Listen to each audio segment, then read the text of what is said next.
চালাইতেছে মানুষ। আমরা লাইভে চলে আসছি। সবাইকে স্বাগত জানাচ্ছি আজকের কফি ও কবিতা অনুষ্ঠানে। আমরা প্রতিটি অনুষ্ঠানের মতো আজকেও একটি মুক্ত আলোচনা করব। একটি টপিক নিয়ে আমরা কিছুক্ষণ আলোচনা করব এবং অ্যাজ ইউজুয়াল আমরা এই আলোচনার পরে যারা উপস্থিত থাকবেন তারা কবিতা পড়বেন এবং কবিতা নিয়ে শেষে আমরা কিছুটা আলোচনা করব আজকের পঠিত কবিতাগুলো নিয়ে। তো শুরুতে আমরা যে বিষয়টি নিয়ে কথা বলবো সেটি হচ্ছে যে ফেসবুক লাইভ। এই করোনা কালে আমরা যখন বাধ্যতামূলকভাবে নিজেদের নিরাপত্তার জন্য, সুস্থ থাকার জন্য গৃহে অন্তরীণ থাকছি, তখন আমরা একটি জানালা খুঁজছিলাম যে এই ঘরে থাকতে থাকতে আমরা যেন খুব বোর্ড হয়ে না যাই। একটা জানালা খুঁজছিলাম যে আমরা যেন আমাদের বন্ধুদের সঙ্গে, প্রিয় মানুষদের সঙ্গে ইন্টারাক্ট করতে পারি।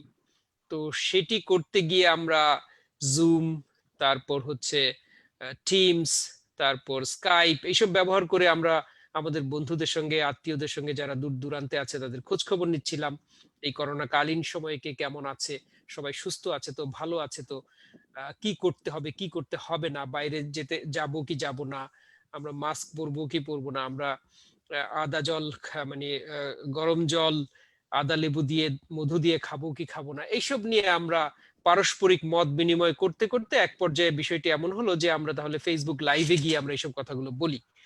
তো সেই থেকে ফেসবুক লাইভে আমরা খুব অত্যন্ত প্রয়োজনীয় করোনা কালীন সময় কি করব না করব সেসব নিয়ে কথা বলছিলাম। বলতে বলতে তারপর দেখা গেল ঠিক আছে, আমরা যে যা করি সেগুলাও একটু আমরা চর্চা করতে পারি। যেমন আমরা অডিটোরিয়ামে সবাই একসঙ্গে হয়ে কবিতা পাঠ করতাম, গান করতাম, কথা বলতাম নানান বিষয়ে। তো সেই কাজগুলো আমরা এখন অনলাইনে করি এবং অনেক রকমের সফটওয়্যার এরই মধ্যে বেরিয়ে গেল। এটি হয়ে উঠলো এই অন্তরীণ থাকাকালীন সময়ের প্রধান ফোকাস। তো এখন দেখা যায় যে হতে হতে এখন অলমোস্ট সকলেই, প্রত্যেকেই একটি করে টিভি চ্যানেলের মালিক।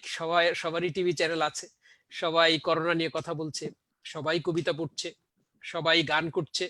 তো অনেক হয়েছে। এই অনেক হওয়াটা ভালো কি মন্দ সেই সব বিষয় নিয়ে আমরা কথা বলবো। যখন অনেক কিছু আসে, ভালো কিছু আসে, মন্দও আসে। আমি অবশ্য সবসময় বলি যে আসুন আমরা আমাদের ঘরের দরজা জানালা খোলাই রাখি। খোলা রাখলে আমরা আলো বাতাস যেমন পাবো, ধুলোবালি পোকামাকড়ও আসবে। এখন পোকামাকড়ের ভয়ে আমরা কি আসলে দরজা বন্ধ করে রাখবো, জানলা বন্ধ করে রাখবো, নাকি আমরা আলো বাতাস পাওয়ার জন্য খোলাই রাখবো, কিছুটা পোকামাকড় এবং ধুলাবালি সহ্য করেও আলো বাতাস পেতে থাকবো? অনেকে বলেন যে আমরা অনেক অভিযোগ দেখি যে আমার ইনবক্সে দয়া করে এসব পাঠাবেন না। আমি অবশ্য কাউকে এসব বলি না, কারণ আমি যদি অপ্রয়োজনীয় কিছু দেখি যে এটা আমার পছন্দ না, সেটা আমি সঙ্গে সঙ্গে ডিলিট করে দেই, বা যখন সময় পাই ডিলিট করে দেই। আর যেটা প্রয়োজনীয়, যেটা ভালো, সেটা সেখান থেকে কিছু নেবার চেষ্টা করি। অনেকে আবার খুব বিরক্ত হন, যে অপ্রয়োজনীয় জিনিস আসলে বিরক্ত হন, তখন যিনি পাঠিয়েছেন তাকে কখনো কখনো ব্লক করে দেন, কখনো কখনো ফেসবুকে স্ট্যাটাস দেন, দয়া করে আমাকে এসব পাঠাবেন না। কেউ কেউ ধমক দিয়ে বলেন খবরদার আমাকে এসব পাঠাবেন না। কিন্তু আমি মনে করি যে যদি ম্যানেজ করা যায় তাহলে উন্মুক্ত থাকাটাই ভালো। তো এইসব বিষয় নিয়ে এই যে ফেসবুক লাইভ, বিশেষ করে করোনাকালীন সময়ে আমরা বাসায় থাকতে থাকতে আমরা ফেসবুক লাইভে কবিতা পড়ছি, গান করছি, কতটা কোয়ালিটি হচ্ছে এই নিয়ে অনেকে প্রশ্ন তুলেছেন। সেদিন দেখলাম একজন খুব বড় একটা স্ট্যাটাস দিয়েছেন, আমি নামই বলি, ফেরদৌস নাহার, টরন্টো থেকে।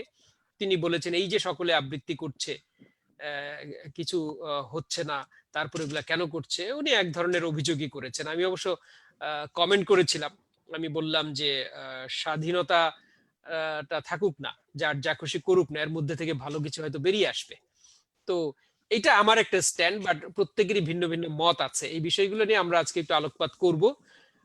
কবি শাকিল রিয়াজ যোগ দিয়েছেন এরই মধ্যে সুইডেন থেকে, কবি রেজাউদ্দিন স্টালিন ঢাকা থেকে, এবং কবি এনাম রাজু ঢাকা থেকে যোগ দিয়েছেন। আপাতত আমরা চারজন আছি, আরো কেউ কেউ যোগ দেবেন। তো আমরা শুরুতে আমাদের তরুণ কবি এনাম রাজু, পত্রপত্রিকার সঙ্গে, মিডিয়ার সঙ্গে জড়িত আছেন, এই বিষয়টা তিনি ভালোই বোঝেন, যে এই এই ফেসবুক লাইভ হওয়ার ফলে এর সুফল কুফল সবই অনুধাবন করতে পারেন, সবই অবজার্ভ করেন। আমরা এনাম রাজুর কাছ থেকেই প্রথমে এই বিষয়ে কিছু শুনি, তারপরে আমরা শাকিল রিয়াজ এবং কবি রেজাউদ্দিন স্টালিন তাদের কাছেও যাব। এনাম রাজু। ধন্যবাদ ভাই। আমি এটাকে আসলে পজিটিভলি দেখি, যে পজিটিভলি দেখি এই কারণে যে আসলে ভালো মন্দ তো সবসময় থাকে শুরু থেকে শেষ পর্যন্ত। আমরা জানি যে মুসলিম ধর্মে যেমন আদম হওয়ার সময় থেকেই শুরু হয়েছে, আদম আলাইহিস সালামের এক ছেলে আর এক ছেলেকে হত্যা করলো, বা তখন থেকেই যে ভালো মন্দ একটা শুরু এখন পর্যন্তই আছে। আমার মনে হয় যে আগামীতেও পৃথিবী যতদিন থাকবে ততদিন থাকবে। এটা শিল্প সাহিত্য বলে, মনে করেন যে সামাজিক রাজনীতিক সকল প্রেক্ষাপটেই এটা থাকে। এই যে এখন আমাদের মনে করেন করোনাকালীন সময়ে আমাদের এমন একটা প্ল্যাটফর্ম তৈরি হয়েছে, যে প্ল্যাটফর্মটা এক একজন এক একটা টেলিভিশনের মালিক হয়ে গেছে আপনি বললেন।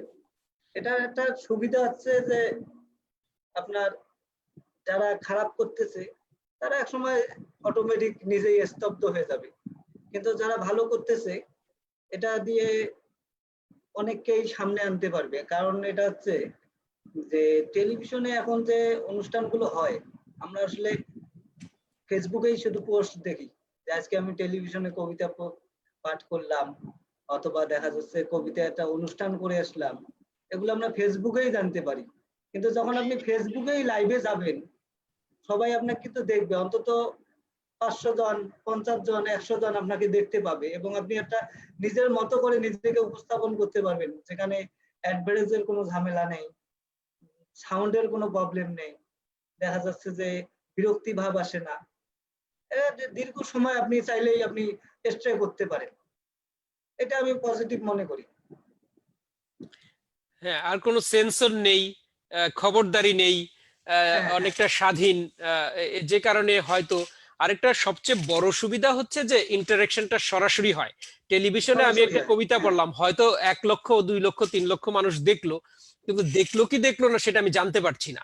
আর ফেসবুকে যখন আমি লাইভে একটা কবিতা পড়ছি, তখন হয়তো মতামতগুলো আপনি নিতে পাবেন। হ্যাঁ, তখন হয়তো 200 লোক দেখলো, 100 লোক দেখলো, কিন্তু 100 লোকের রিয়াকশনটা আমি সাথে সাথে পাচ্ছি। যেটা মঞ্চ নাটকের যে সুবিধাটা আছে, মঞ্চ নাটকে এই জন্যই অভিনেতারা বলেন যে টিভি নাটক অভিনয় করার চেয়ে মঞ্চে অভিনয় করে বেশি আনন্দ পাই। এই জন্য সরাসরি করতালিটা আমি পাচ্ছি, দেখতে পাচ্ছি যে দর্শক আমাকে কিভাবে নিচ্ছে। অনেক ধন্যবাদ এনাম রাজু। আমরা কবি শাকিল রিয়াজকে দেখতে পাচ্ছি। কবি শাকিল রিয়াজের কাছে যাই বিষয়ে। শাকিল রিয়াজ, আপনি একটু দেরি করে আসছেন। আমরা শুরু করেছি যে এই যে ফেসবুক লাইভ এখন অনেক হচ্ছে, তো এই অনেক হওয়ার সুফল কুফল এই বিষয় নিয়ে আমরা একটু আলোকপাত করার চেষ্টা করছি। কবি শাকিল রিয়াজ।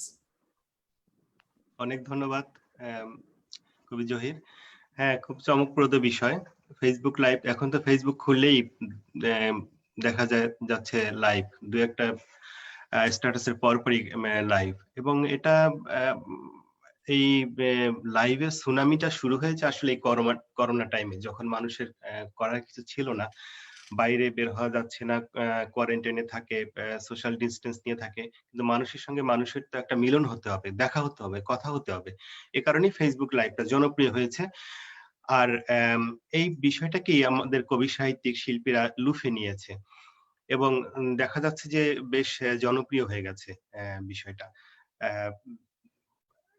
আমরা দেখা যাচ্ছে যে আমরা আগে যাদের সঙ্গে দেখা হতো না, কথা হতো না বহু বছর, 20, 25, 30 বছর, তাদের সঙ্গে আমরা এখন প্রতিদিনই দেখা হচ্ছে, নিজে জয়েন হয়ে দেখা হচ্ছে, অথবা ফেসবুক লাইভে দ্বারা আসছেন, দেখা হচ্ছে, মান নিয়ে কথা হচ্ছে। এটা কোনো বিষয় না, এটা কোনো আনুষ্ঠানিক কোনো বিষয় না, বা কর্তৃপক্ষীয় কোনো বিষয় না, কোনো চ্যানেল না যেখানে আমাদের মান নিয়ে কথা বলতে হবে। আপনি আমি যেভাবে কথা বলি বাইরে দাঁড়িয়ে, একটা চা খেতে খেতে, কফি খেতে খেতে, রেস্টুরেন্টে বসে, ড্রয়িং রুমে বসে, সেভাবেই কথা হচ্ছে। তো এটা নিয়ে আমার মনে হয় সমালোচনার কিছু নেই।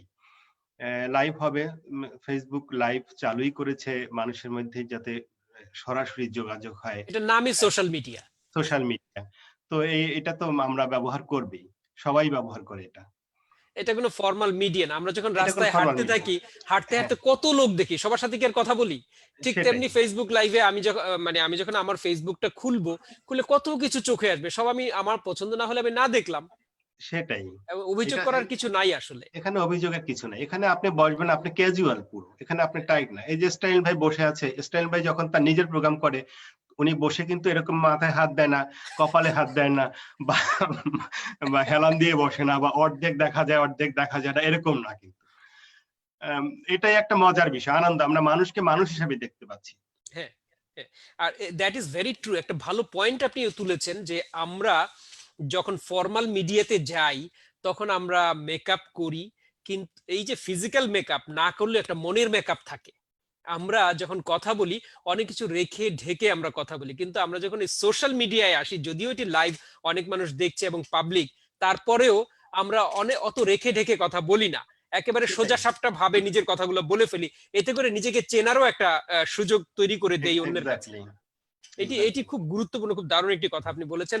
আমরা কবি রেজাউদ্দিন স্টালিনের কাছে যাই। স্টালিন ভাই, আপনি যদি এই বিষয়ে একটু আলোকপাত করেন।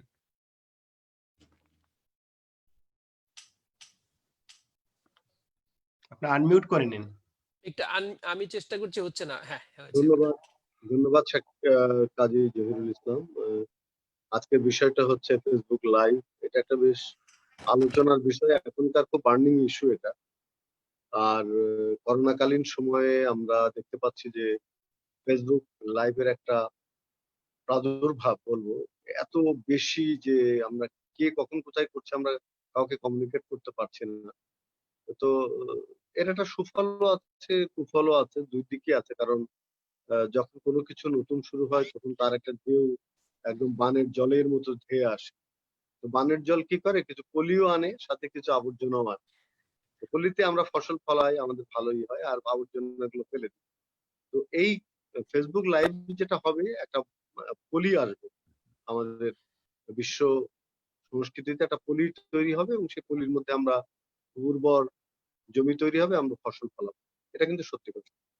আজকে আমরা জানি যে আমাদের আমরা তো কাজ করি দীর্ঘদিন থেকে টেলিভিশনে। তো টেলিভিশনের বিকল্প হিসাবে কিন্তু ফেসবুক লাইভ চালু হয়ে গেছে। এখন টেলিভিশন আগের মতো মানে ডেকেও দর্শক পাচ্ছে না, কারণ সবাই ফেসবুকে ব্যস্ত। যারা দর্শক তারা সব ফেসবুকে ব্যস্ত, তাদেরও কথা আছে, সব মানুষের কথা থাকে। তা আমরা কি সারাদিন টেলিভিশনে যারা কথা বলে তাদের কথা শুনবো, আমাদের কথা কেউ শুনবে না? এই যে বিদ্রোহ, এই যে শ্রোতাদের বিদ্রোহ, এটা কিন্তু খুব ভয়ঙ্কর। এবং আমি লক্ষ্য করেছি যে মত প্রকাশের স্বাধীনতার কথা আমরা বলি, আমরা চিন্তার মুক্তির আন্দোলনের কথা বলি, ফেসবুক কিন্তু একটা মত প্রকাশের জায়গা তৈরি করেছে। এটা কোনো অস্বীকার করা যাবে না। আমি যা টেলিভিশনে বলতে পারছি না, আমি যা সংবাদপত্রে অনলাইনে যা লিখতে পারছি না, আমি কিন্তু ফেসবুকে অকপটে তা বলছি। বলছি এই কারণে যে আমি জানি যে এটা যদি সত্য হয় এবং আমার ধারণা এবং আমার যুক্তি যদি ঠিক থাকে, তাহলে আমাকে কেউ কিছু করতে পারবে না। যদিও ফেসবুকের মধ্যে অনেক আপনি সমালোচনা করতে পারবেন না, কারণ আইসিটি আইন আছে, নানা রকম বাধ্যবাধকতা আছে। কিন্তু আপনি যদি সত্য উচ্চারণ করেন, আপনি যদি আপনার হৃদয়ের কথাটি খুব স্পষ্ট করে সত্য সুন্দরভাবে বলতে পারেন, তাহলে কিন্তু তার গ্রহণযোগ্যতা সব জায়গায় আছে।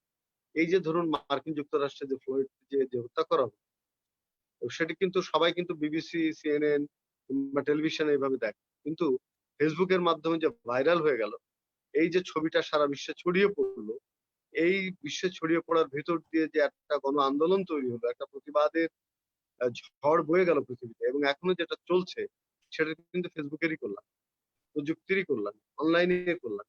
সুতরাং আমি মনে করি যে এটা সংবাদ প্রবাহের ক্ষেত্রে মানে সবচেয়ে দ্রুতগামী ভূমিকা পালন করছে, যেটা একজন সাংবাদিক সংবাদ সংগ্রহ করে সেটা এডিট করে ওখানে চালাতে চালাতে তার আগে কিন্তু ফেসবুকে চলে আসে।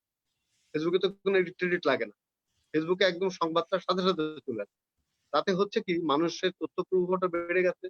আর আমরা যারা শিল্প সংস্কৃতি চর্চা করি, আমরা সবসময় নির্ভর করতাম কোন সম্পাদক আমাদের লেখা ছাপবে, কোন টিভি আমাকে ডাকবে, কি করবে, সবসময় তাদের মুখাপেক্ষি থাকতাম। কিন্তু দেখুন, আজকে একটা বিকল্প মাধ্যম আমরা খুঁজে পেয়েছি, যে মাধ্যমে আমার কবিতা দিলে, ফেসবুকে আমার কবিতা পড়লে, আমার কবিতা পোস্ট করলে, আমি লক্ষ্য করি যে সাথে সাথে আমি রিয়াকশন পাচ্ছি। হয়তো এর মধ্যে 1000 লোক বললো, তার মধ্যে হয়তো 500 আমরা সঠিক ধরে নিই, সেটাও কম নয়, সরাসরি রিয়াকশন পাচ্ছি। আর আমরা সাহিত্য সম্পাদকদের পিছনে দৌড়াতে দৌড়াতে আমাদের জুতোর পায়ের তলা ক্ষয় হয়ে যায়। তিনি হঠাৎ করে এমন বাবু হয়ে যান যে তিনি কথাও বলতে চান না, ফোনও ধরেন না। তো সেই জায়গায় কিন্তু এখন আর পৃথিবী নাই। এখন সাহিত্য সম্পাদকরা উল্টা কবিদের পিছনে ঘুরবে যে ভাই আপনার কবিতাটা দেন, আমি একটু অনলাইনে ছাপি। অলরেডি সে কাজ শুরু হয়ে গেছে।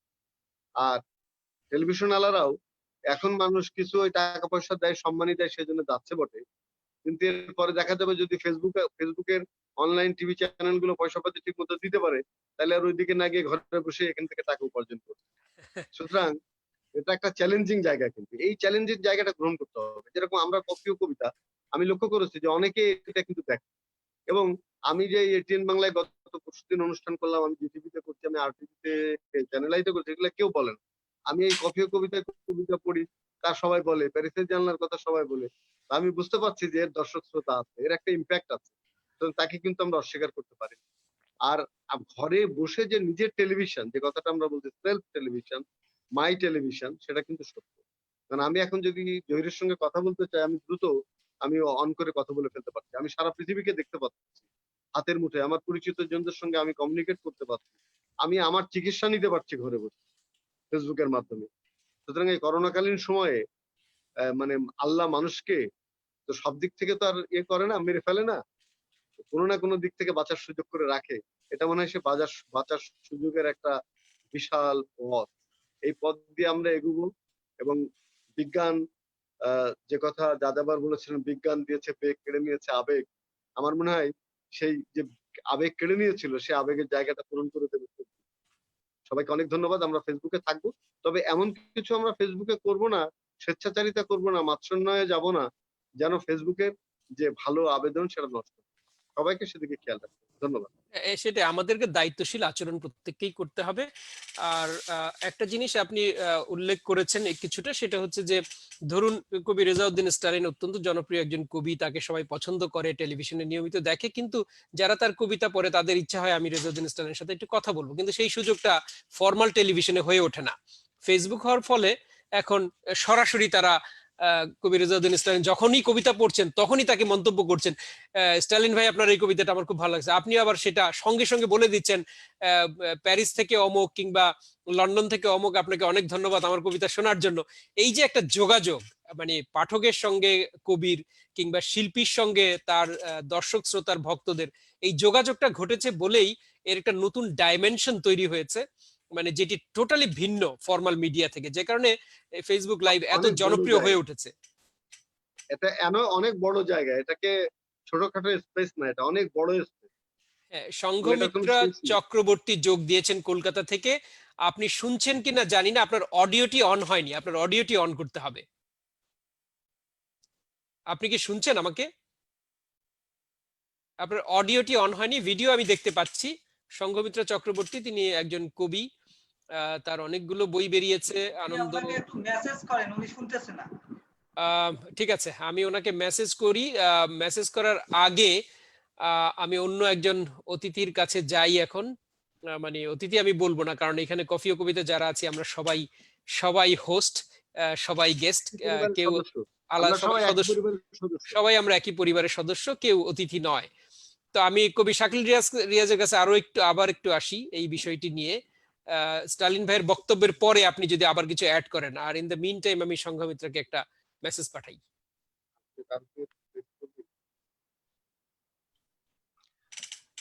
অনেক ধন্যবাদ। স্টালিন ভাইয়ের কথা শুনলাম। স্টালিন ভাই মোটামুটি ওভারঅল ফেসবুকের যে অবদান এবং বিপ্লবের কথা বলেছেন। ফেসবুকের যে কাজ হয়েছে গত 10 বছরে, আমার মনে হয় সেটা ফ্রেঞ্চ রেভলিউশন বা বলশেভিক রেভলিউশনের চেয়েও বড় বিপ্লব। এই ফেসবুকের কারণেই বিভিন্ন দেশে সরকার পতন হয়েছে, আরব বসন্তের মতো ঘটনাগুলো ঘটেছে শুধুমাত্র ফেসবুকের কারণে, ফেসবুকের ছবি আসার কারণে, যেগুলো মিডিয়াগুলো অ্যাভয়েড করেছিল।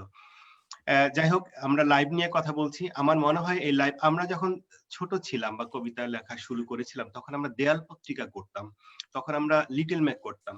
এগুলো ছিল একটা প্রতিবাদ মূল মিডিয়ার বিরুদ্ধে, যারা আমরা যা বলতে চাই সেগুলো ছাপতো না বা নিত না, বা প্রতিষ্ঠানকে প্রাধান্য দিত, বড় লেখকদের প্রাধান্য দিত। তো আমরা সেখানেও আমরা আবর্জনাও লিখেছি, আমরা ভালো লেখাও লিখেছি, যেটা স্টালিন ভাই বলেছেন। তো এভাবে বাছাই করতে করতে একসময় ভালো কিছু তৈরি হয়েছে, এবং বাংলাদেশে তো লিটল ম্যাগের একটা বিপ্লব হয়ে গিয়েছিল একসময়। তো ফেসবুক লাইভও এরকমই প্রাতিষ্ঠানিক যে মিডিয়া, টেলিভিশন চ্যানেল, তার বিরুদ্ধে সাধারণ মানুষের একটা বিপ্লব বলা যায়। তারা নিজেদের কথা বলার একটা জায়গা, ভিজুয়াল জায়গা পেয়েছে এবং এটা তারা ব্যবহার করছে। বেশি ব্যবহারে হয়তো অন্য রকমের প্রতিক্রিয়াও হতে পারে, কিন্তু আমরা সেটাকে আমাদের নিয়েই এগোতে হবে। ওইটা আমাদের ধরেই নিতে হবে যে এরকম হবে। একটা পর্যায়ে গিয়ে এডিট হয়ে হয়তো ভালো কিছু চলে আসবে। ভালো কিছু নাও আসলেও এটা সারা পৃথিবীর মানুষই ব্যবহার করছে বিনোদনের জন্য, শিক্ষার জন্য, ফাজলামের জন্য ব্যবহার করছে। তো আমাদের সবকিছুই মেনে নিতে হবে। আমরা মজাও পাচ্ছি, এটা মজা পাচ্ছি। আপনি এই কবিতা লিখছেন বা কবিতার বিরুদ্ধাচরণ করছেন, ফেসবুক লাইভের কথা হচ্ছে, এক গ্রুপ লাইভের বিরুদ্ধে বলছে, সবকিছু নিয়েই আমরা এগোচ্ছি এবং এভাবেই আমরা আমার মনে হয় একটা ভালো কিছু পেয়ে যাব। অনেক ধন্যবাদ কবি শাকিল রিয়াজ। সংঘমিত্র, আপনার অডিওটি অন হয়নি, আপনি কি আমার কথা শুনতে পাচ্ছেন? শুনতে পেলে আপনি আমাকে একটু এই বুড়ো আঙ্গুল দেখান, তাহলে বুঝবো যে আপনি শুনতে পাচ্ছেন। আচ্ছা, আপনি শুনতে পাচ্ছেন, বুঝতে পেরেছি আপনি শুনতে পাচ্ছেন, কিন্তু আপনাকে আমরা শুনতে পাবো না। আপনার অডিও অন করতে হবে। আপনার স্ক্রিনের বটম লেফটে দেখেন যে অডিও সাইন আছে, অডিওটি অন করতে হবে, তা না হলে আপনি কথা বললে আমরা শুনতে পাবো না। আচ্ছা, আব্দুল্লাহ জাহিদ যোগ দিয়েছেন। তিনি তো এই জুমের মালিক, তো তিনি শুরু করে দিয়ে আমাকে হোস্ট করে দিয়ে চলে গিয়েছিলেন, এখন আবার এসছেন। তো জাহিদ ভাই, আমরা যে কথাটি বলছিলাম যে ফেসবুক লাইভ এর সুফল কুফল নিয়ে কথা বলছিলাম, আমরা সবাই কথা বলেছি। আপনার কাছ থেকে আমরা 2 মিনিট শুনি, তারপর কবিতা পাঠে যাই। আমি একেবারে অন্ধকারে ছিলাম না, আমি ফেসবুকে ফলো করছি।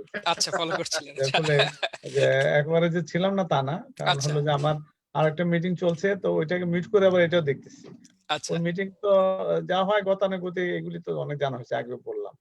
যাই হোক, আলোচনাটা আজকে টপিকটা খুবই সুন্দর, খুব ভালো, এবং এই পর্যন্ত যারা সবাই খুব ভালো আলোচনা করলেন। আমার সবচেয়ে ভালো লাগলো যে শাকিল রিয়াজ উনি খুব চমৎকার ভাবে যে ভালো মন্দ বিভিন্ন দিক উঠায় ধরলেন এবং একেবারে মানে তাৎক্ষণিক একটু উদাহরণ দিলেন স্ট্যালিন ভাইকে নিয়ে, যে উনি এত ফ্রি ভাবে এখানে বসে অনুষ্ঠান করেন। এখন যদি টিভিতে যান তখন তো তাকে আগে থেকে রেডি হইতে হয়, তাকে আবার মেকআপ টেকআপ নিতে হয়, কত কিছু।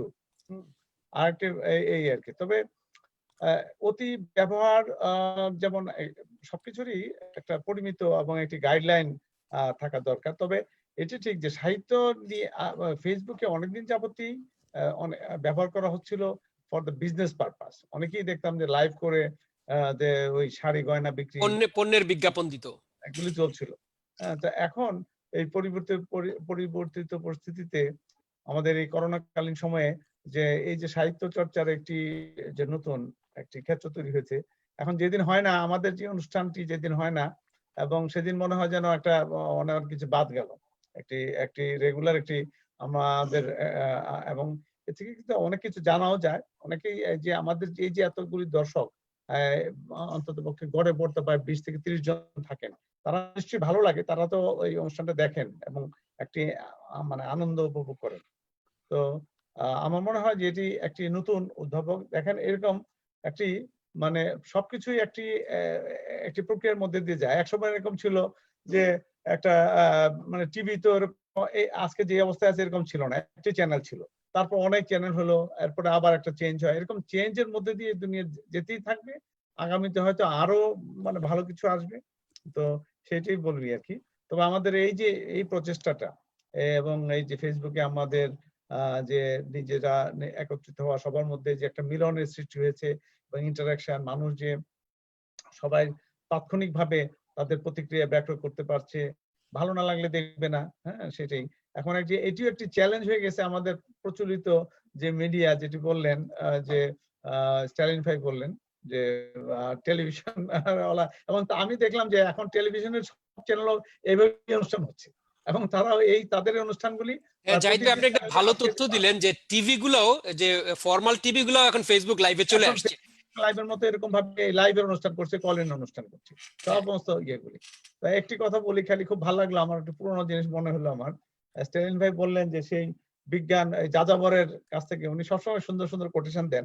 আমার খুব প্রিয় লেখক আমার প্রিয় লেখক কারণ হলো যে আমার বাবার কাছ থেকে আমি প্রিয় লেখক যাযাবর, তার দৃষ্টিপাত তার মুখস্থই ছিল। আমার বাবার কাছে আমি কোনো কিছু হলেই দেখতাম যে সে ওই যে কমলা লেবুর বোতলে ভিটামিন সি ট্যাবলেট খাওয়ার মতো বা এইরকম যে বিজ্ঞান কেড়ে নিয়েছে আবেগ, মানে এবং সবচেয়ে মানে তার একটি প্রসঙ্গকে বললাম যে হ্যাঁ এটিও একটি বিরাট ব্যাপার। তো যাক এগুলো শুনলাম, তো আমাদের আলোচনা আগাক কবিতা নিয়ে আরো। অনেক ধন্যবাদ আব্দুল্লাহ জাহিদ। আমি কিছু কমেন্ট পড়ে শোনাই, অনেকগুলো কমেন্ট এসছে। এটি এই অনুষ্ঠানের জন্য রেলিভেন্ট না হলে একজন কমেন্ট করেছেন ইমরুজ সোহেল, তিনি বলেছেন রবিশঙ্কর মৈত্রী সঞ্চালনায় আপনার কবিতা বিষয়ক জ্ঞান গর্ব কথামালা শুনে আমি মুগ্ধ হয়েছি। প্রিয় কবি জহির ভাই, আপনাকে শ্রদ্ধা ভালোবাসা। কবি রেজাউদ্দিন স্টালিনের অনুভূতি মনোমুগ্ধকর। কে জামান বলেছেন কবি রেজাউদ্দিন স্টালিন মহোদয় ঠিকই বলেছেন, ফেসবুক ইউটিউব একটা বিশাল সম্ভাবনা খুলে দিয়েছে নতুনদের জন্য। হোসনে আরা জামি আজকে আমাদের সঙ্গে থাকেন সবসময়, আজকে দেখছেন অনুষ্ঠান, সবাইকে অনেক শুভকামনা। আমাদের হাসান মাহমুদ ভাই টরন্টো থেকে দেখছেন, good discussion as usual. Advocate Shyamal Kanti De বলছেন সবাইকে শুভেচ্ছা। মৃণালিনী চক্রবর্তী বলছেন কবিতার উৎস উদ্দীপনার মায়াজালে অতীত ও এখন প্রযুক্তিতে জানছি, ভালো লাগলো। অনেক ধন্যবাদ আপনাকে। অধ্যাপক ডক্টর আশরাফ উদ্দিন আহমেদ বলছেন শুনছি, এবং আরো অনেকে দেখছেন, রাশেদ রহমান, অভিনন্দন সবাইকে। আপনাদের সবাইকে অনেক ধন্যবাদ। আপনারা মন্তব্য করতে থাকুন, আপনাদের মন্তব্যগুলো আমরা পড়ে শোনাবো যতটা সম্ভব। আমরা 30 মিনিটের একটু বেশি পার হয়ে গেছি, এখন আমাদের কবিতা পাঠে যেতে হবে। আমরা চেষ্টা করি অনুষ্ঠানটি 1 ঘন্টায় শেষ করতে, কখনো কখনো একটু বেশি হয়ে যায়। আমরা কবিতা পাঠ থাকে এবং কবিতা পাঠের পরে কবিতাগুলো নিয়ে একটু আলোচনাও থাকে। আমি প্রথমেই আজকে কবিতা পড়ার জন্য এনাম রাজুকে অনুরোধ করছি। এনাম রাজু বেশ কিছুদিন অসুস্থ ছিল, সুস্থ হয়েছে। অভিনন্দন এনাম রাজু সুস্থ হয়ে যাওয়ার জন্য। ঠান্ডা জ্বর ছিল এবং খুব ভয় পেয়ে গিয়েছিল। ভয় পাওয়াই স্বাভাবিক, এই সময় ঠান্ডা জ্বর মানেই তো করোনা হলো কিনা এই আতঙ্কে আমরা ভুগতে থাকি। যাই হোক, আল্লাহ বাঁচিয়েছে, এনাম রাজুর করোনা হয়নি, সে সুস্থ হয়েছে এবং আবার কফি ও কবিতায় ফিরে এসছে। এনাম রাজুর কবিতা শুনি আমরা এখন। জয়ের ভাই, আমি কবিতা পড়ছি আয়না সিরিজ থেকে। রাত কাটে জল শূন্য মাছের মতো, অথচ আমি গাছে গাছে ঘুরি, চিৎকার, আর্তনাদ, নীরবতার, আকাশ স্রোত তারার শব্দের ভয়ে। যে শব্দ কাজ ভাঙার মতো, যে আওয়াজে টুকরো টুকরো হয় কারো স্বপ্ন, অথচ বালক কিনছে মুষড়ে দেওয়া স্বপ্ন থেকে অগ্নি পৃথিবী পাড়ি দেওয়ার প্যারাশুট। নিদ্রাহীন রাত্রি পানি কেটে কেটে যখন রাতের রাস্তা পাড়ি দেয়, তখন সূর্যের কাছে জিম্মি কোটি কোটি চোখ, অস্থির স্বজন বান্ধব। তাই তো আয়নার মুখোমুখি চোখের চেয়ে লাশেদের দৃষ্টি যেন প্রতীকের মেরুদণ্ড হয়ে ওঠে। ধন্যবাদ। অনেক ধন্যবাদ এনাম রাজু। সংঘমিত্র চক্রবর্তী তার অডিও ঠিক হয়েছে আমি দেখতে পাচ্ছি। এখন আবার ডার্ক হয়ে গেল, কোনো বুঝলাম না। হ্যাঁ, অডিও ঠিক আছে। সংঘমিত্র চক্রবর্তী, আপনার অডিও ভিডিও সব ঠিক আছে। আপনাকে স্বাগত জানাচ্ছি কফি ও কবিতা অনুষ্ঠানে। আজকে প্রথম আপনি যোগ দিলেন। সকলের জন্য একটু বলি, সংঘমিত্র চক্রবর্তী তিনি পশ্চিমবঙ্গের মানুষ। তার বেশ কিছু কবিতার বই বেরিয়েছে, আনন্দ পাবলিশার্স থেকে বেরিয়েছে, এবং ঢাকার চট্টগ্রামের বাতিঘরে তার বইগুলো পাওয়া যায় বাংলাদেশে। আপনারা কেউ সংগ্রহ করতে চাইলে সেখান থেকে সংগ্রহ করতে পারবেন। আমি তাকে আমন্ত্রণ জানিয়েছিলাম এবং তিনি যোগ দিয়েছেন, আমাদের আহ্বানে সাড়া দিয়েছেন, সেই জন্য আপনাকে ধন্যবাদ এবং কৃতজ্ঞতা জানাচ্ছি। আমরা আজকে আপনার কবিতা শুনবো। তার আগে আমরা যে বিষয়টি নিয়ে কথা বলছিলাম, যে ফেসবুক লাইভ, এখন এত শত শত ফেসবুক লাইভ, হাজার হাজার ফেসবুক লাইভ হচ্ছে, এর ভালো মন্দ দুটো দিকই আছে। আমরা এইসব নিয়ে কথা বলছিলাম, যদিও আমরা সকলেই শেষ পর্যন্ত এই কনক্লুশনে এসেছি যে এর ভালো দিকই বেশি, এবং যেটুকু মন্দ দিক সেইটুকু আমরা যদি দায়িত্বশীল আচরণ সকলে করি, সেটুকু আমরা ওভারকাম করতে পারবো। যেমন আমরা দায়িত্বশীল নাগরিক হয়ে উঠতে হয়, যেমন আমাদেরকে দায়িত্বশীল একজন পৃথিবীর মানুষ হয়ে উঠতে হয়, তেমনি আমাদের একজন দায়িত্বশীল ফেসবুকের মানুষও হয়ে উঠতে হবে। তাহলেই ফেসবুক আরো সুন্দর এবং আরো শিক্ষামূলক হয়ে উঠবে। তো আপনার বক্তব্য শুনি এই বিষয়ে, সংঘমিত্র চক্রবর্তী। আপনি একটু আনমিউট করে নেবেন, আপনার মিউট করা আছে, একটু আনমিউট করে নেবেন। হ্যাঁ, ঠিক আছে। হ্যাঁ, আমি বলবো কি, ওই আপনার কথা সূত্র ধরেই বলছি, আমাদের হাতেই সমস্তটা, আমরাই ব্যবহার করব কিভাবে, আমরাই সেটা নির্ধারণ করব যে আমরা তার ভালোটুকু কতটা নেব, খারাপটুকু কতটা নেব। আমরা ইচ্ছা করি কিন্তু খারাপটুকুও নিই, আমরা জেনে শুনি খারাপটুকু নিই। হ্যাঁ, আমরা নিজেদের নিয়ন্ত্রণ করতে পারি না। আবার যারা আমরা পারি নিয়ন্ত্রণ করতে নিজেকে, মানে ফেসবুক নিয়ে বেশি মাতামাতি বা আপনার কি বলবো রাত্রি জেগে চ্যাট করা, এই সবগুলো যদি নিজের নিয়ন্ত্রণে রাখা যায়, হ্যাঁ, তাহলে বলবো অবশ্যই ফেসবুক খুবই ভালো। আর ফেসবুকে তো আমরা লিখি, আমাদের প্রচুর বন্ধু বান্ধব হচ্ছে, সারা পৃথিবীতে দিগন্ত খুলে যাচ্ছে। আমার তো খুব ভালো ভালো বন্ধু হচ্ছে, যেমন ফেসবুকের মাধ্যমে আপনাদের সঙ্গে, আপনার মতো কবির সঙ্গে আলাপ। সুতরাং আমি সবসময় দেখবো একটা আশার দিক, একটা ভালো দিক সবসময় দেখবো, একটা উজ্জ্বল দিক, এবং আমাদের আরোগ্যের বার্তা ছড়িয়ে দেবে ফেসবুক। আমরা সেটাকে নিয়ন্ত্রণ করব খুব সুস্থ ভাবে, খুব সামাজিক ভাবে, এবং আমাদের যতটুকু নেবার আমরা ঠিক ততটুকুই নেব এবং দেব। এক্স্যাক্টলি, একদম ঠিক কথা বলেছেন যে এটা ডিপেন্ড করছে যে আমি কি নেব, তাই না? চারপাশেই নানান কিছু ছড়িয়ে ছিটিয়ে আছে, আমি কোনটা নেব সেই সিদ্ধান্ত আমার। এবং চারপাশে মন্দ জিনিস আছে বলে সেগুলোকে দোষ না দিয়ে বরং আমার বিবেচনা বোধকে শানিত করতে হবে, আমার বিবেচনা বোধকে স্পষ্ট করতে হবে যে আমি কি নেব। অনেক ধন্যবাদ আপনাকে। আমরা এরই মধ্যে রানা হামিদ ঢাকা থেকে যোগ দিয়েছে। আমরা কবিতা পাঠ পর্ব চলছে, আমরা কবিতা শুনি। এবার কবি শাকিল রিয়াজের কবিতা। কবি শাকিল রিয়াজ যোগ দিয়েছেন সুইডেনের স্টকহোম থেকে। শুনছি, খুব ভালো লাগছে কবিতা। হ্যাঁ, আপনিও কবিতা পড়বেন, প্রস্তুত থাকুন। স্টালিন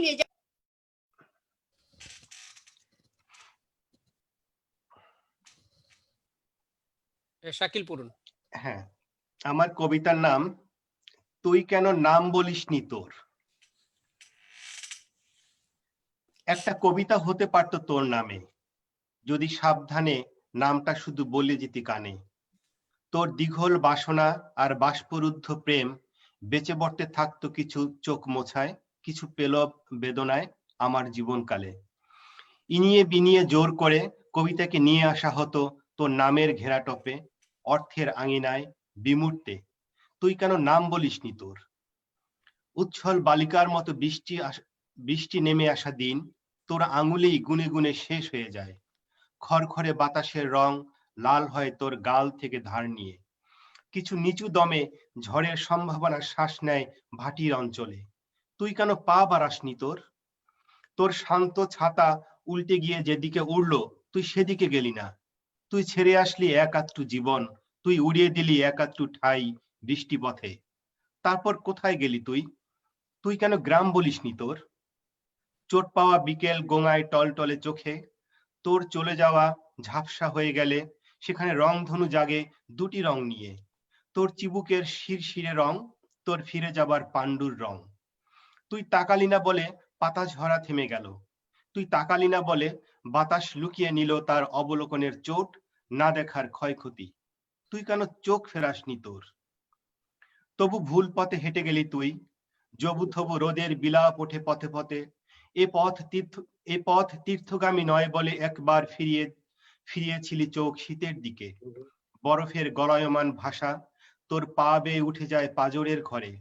এভাবে একদিন তুই শীতল পাটি হয়ে আমার উষ্ণ বসার ঘরে বিছিয়ে পড়বি। একদিন তাতে শুয়ে খুব প্রলাপ বকবো, ঠক ঠক করে কেঁপে কেঁপে খুব করে মাকে চাইবো। তুই কেন জ্বর বাঁধাসনি তোর। তোর এই বাঁকা জীবন, এমন গুল্মলতার মতো মন, সরল রেখাগুলো ঠুকরে ঠুকরে খেয়ে পাখি হয়ে যায়। এক ঝাঁক শীত পাখি যারা সরল রেখায় উড়ে আমাদের দৃষ্টিকে মোটা করে দিয়ে দিকভ্রান্ত হয়। তুই উড়বি বলে আকাশ ফাঁকা রাখি পাহারায়, পতনশীল উল্কা পিণ্ডকে নিভিয়ে দিই ফু দিয়ে। তুই কেন পাখা মেলিসনি তোর। খুব ভোরে তোর অবিন্যস্ত ঋতু কি খুলেছিল ফিতা। প্রকৃতির সাইকেলে চড়ে বসে বেদনা বিলিয়েছিলে কাল শীতে দৃষ্টির টর্চ জেলে। তুই জানিস কেন একটি ঋতু চিরকাল একা। কোন নদী ভারাক্রান্ত, কোন পথ অশীতিপথ, কে শুয়েছে একা একা এই ঘোরতর সন্ধ্যায়। পেঁয়াজ বিহীন শাকে এক মুঠো ভাত কে সাজালো লোকমায়। কোন যুবক বেঁচে যায় দ্বিধা দ্বন্দ্বে। তুই কেন আত্মহত্যা হলিনি তোর। একটা ঝাপসা বিকেলে নোনতা হাওয়ায় নাচা দুফোঁটা কুয়াশার মতো একদিন মুছে যাবি তুই বোধ ও বোধন থেকে, আমার রুগ্ন পাতা থেকে শিরোনামহীন একটি কবিতা থেকে তুই কেন নাম বলিসনি তোর। ধন্যবাদ। বিউটিফুল কবিতা শাকিল রিয়াজ। যে উৎপ্রেক্ষাগুলো তৈরি হয়েছে এই কবিতার মধ্যে চমৎকার কিছু, আমার কাছে খুবই ভালো লেগেছে। কোন পথ অশীতি পর, এইরকম উৎপ্রেক্ষাগুলো আমাকে ভীষণ নাড়া দিয়েছে। আমার আমার ধারণা যারা শুনেছেন সকলেরই ভালো লেগেছে। আমরা এবার সংঘমিত্রা চক্রবর্তীর কবিতা শুনি। সংঘমিত্রা চক্রবর্তী, আপনি আনমিউট করে কবিতা পড়ুন। ঠিক আছে। হ্যাঁ। যেহেতু ফেসবুকের মাধ্যমে আপনাদের সবার সঙ্গে পরিচয়, একটা বিস্তৃত জগৎ খুলে গেল কবিতার, তাই আমার কবিতার নাম ফেসবুকে সংসার। 22 রিলের আবছা মতন স্মৃতি, ফাঁকা বুকে মায়ার আদল টানে, প্রেমের গল্পে শরীর খোঁজার রীতি, আমার কি চাই সেই ছেলেটাই জানে। যে ছেলেটা হারিয়ে হারিয়ে থাকে, স্বপ্ন দেখিয়ে এখন পগার পার, নতুন নতুন মৌ জমানো চাকে, সে পেতেছে ফেসবুকে সংসার। আমিও যেমন বলদ একটা বোকা, সময়ে ফুরিয়ে রাত্রিগুলো মাটি, ভুলগুলো তার হাড়ের লকেট করে, মুখ দেখি রোজ মিথ্যে পরিপাটি। বাহ, বিউটিফুল। মাত্রাবৃত্ত ছন্দে লেখা সুন্দর কবিতা। আর একটা পড়ে যাবে? হ্যাঁ, পড়ুন। আমার এবারের কবিতা সকলকে প্রেমের বার্তা, ভালোবাসার বার্তা পাঠিয়ে দিলাম, এবং আমার সেই ভালোবাসার বার্তা বহন করবে প্রেম, সকলের প্রতি প্রেম ভালোবাসা। বিশেষ করে বাংলাদেশকে আমি খুব ভালোবাসি। কবিতার নাম প্রেম। পরে নয়, তোমাকে এক্ষুনি চাই, কোনো কথা শুনবো না, এক্ষুনি চলে এসো, পায়ে হেঁটে দেরি হবে, বাস, ট্রেন, না রুট জ্যাম, অ্যাক্সিডেন্ট, কত কিছুই তো ঘটে যেতে পারে। তার চেয়ে তুমি বরং ঘরে থাকো, আমি যাচ্ছি। আসলে ভালোবাসলে আমি মরি, তুমি বাঁচো। আবার সন্দেহ হলে মনে হয় তুমি মরে যাও, সব লেটা চুকে যাও। আমার একা না হলে তোমার না বাঁচাই ভালো। এসব জটিল কথা মনের ভিতরে জন্ম নেয়, আবার মরেও যায় রাগ কমে গেলে। নমস্কার। বাহ বাহ, চমৎকার। যেমন লেখাগুলো ভালো, আপনার পড়াটাও খুব সুন্দর। খুবই ভালো লেগেছে, অনেক ধন্যবাদ। অনেক আমরা ধন্যবাদ আপনাদের। আমরা কবিতা পাঠ শেষে আমরা বিশিষ্ট কবি রেজাউদ্দিন স্টালিনের আলোচনা শুনবো আজকের কবিতা নিয়ে। নিশ্চয়ই তিনি তখন বলবেন কবিতাগুলো কেমন লেগেছে। অবশ্যই। এবার আমরা কবিতা শুনবো রানা হামিদের। রানা হামিদ ঢাকা থেকে যোগ দিয়েছে, তরুণ কবি। রানা, তুমি আনমিউট করে নিও। হ্যাঁ হ্যাঁ, ঠিক আছে। হ্যাঁ, কবিতার নাম বাঁশি আর বাজবে না বলে। এই সন্ধ্যা রাতের চাঁদ আকাশে থাকবে না চেয়ে, কদমের ফুলগুলো দুলবে না হাওয়ায়, বাঁশি আর বাজবে না বলে।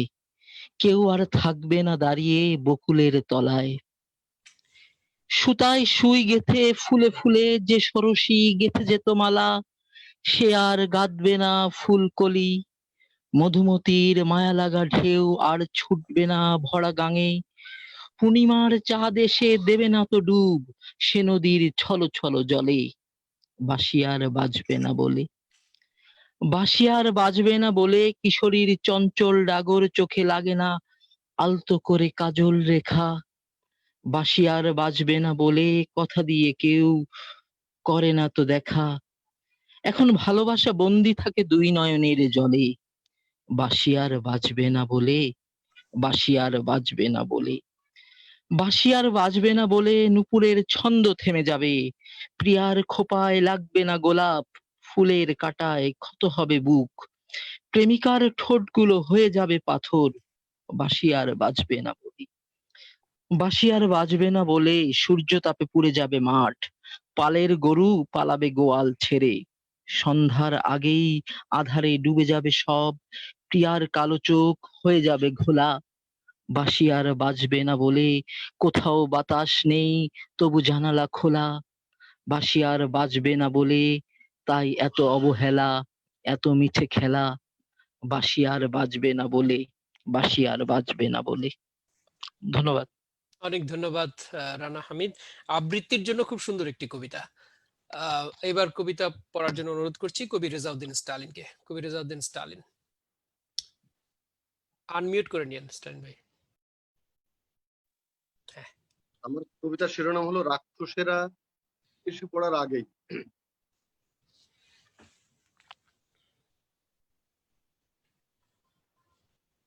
এমন এক কাঠ যা কখনো অঙ্গার হয় না,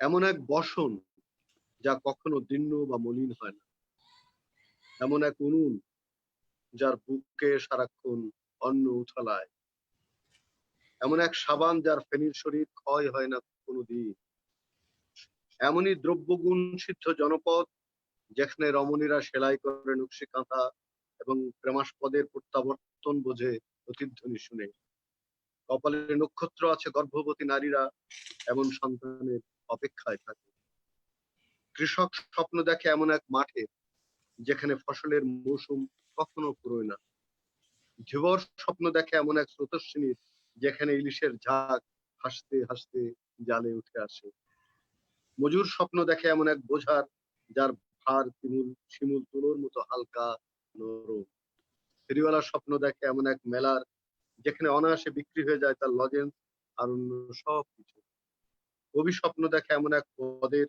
যা সব নাগরিকের কণ্ঠস্থ, এমন এক রাজা যে ভাগ করে দেয় তার সম্পদ প্রজাদের, আর রাজকন্যা ভালোবাসে এক সাধারণ কৃষক পুত্রকে, এবং সিপাহীরা নিরীহ মানুষের নিরাপত্তা হয়। কিন্তু একদিন রাক্ষসের এসে পড়ার আগেই প্রতিদিন ঘুমিয়ে পড়ে এক কিশোর, দিদিমার গল্প বলা কোনোদিন শেষ হয় না। ধন্যবাদ। অনেক ধন্যবাদ কবি রেজাউদ্দিন স্টালিন। এবার আমি কবিতা পড়ছি। আমি আমার হাতের কাছে কালকে ফেসবুকে পোস্ট দিয়েছিলাম, সেটা পড়ি। নতুন বৈশাখ, এটি একটা সনেট।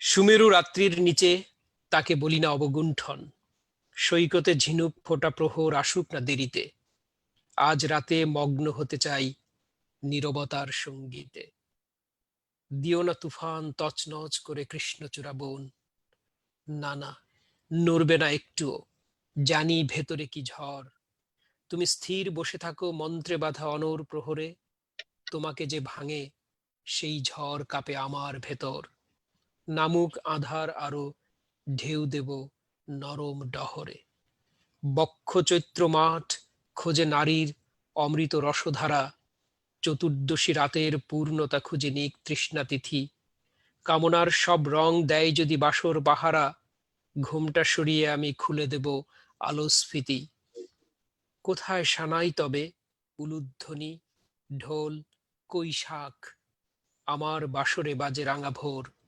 নতুন বৈশাখ। অনেক ধন্যবাদ। আমরা কবিতা পাঠ পর্ব এক রাউন্ড শেষ করেছি। আমরা বোধহয় আরেক রাউন্ড পড়তে পারি আজকে, যেহেতু কবির সংখ্যা কম। আমরা আরো একটি করে কবিতা পড়ি, তারপরে আলোচনায় যাই। আবার আমরা একইভাবে শুরু করি এনাম রাজুকে দিয়ে। এনাম রাজু, তোমার কবিতা শুনি। আনমিউট করে কবিতা পড়ো। এরপরে রানা হামিদ, প্রস্তুত থেকো।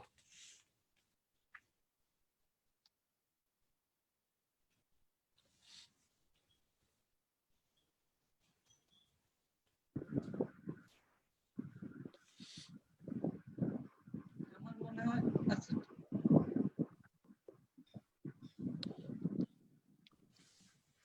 কবিতার শিরোনাম মানুষ।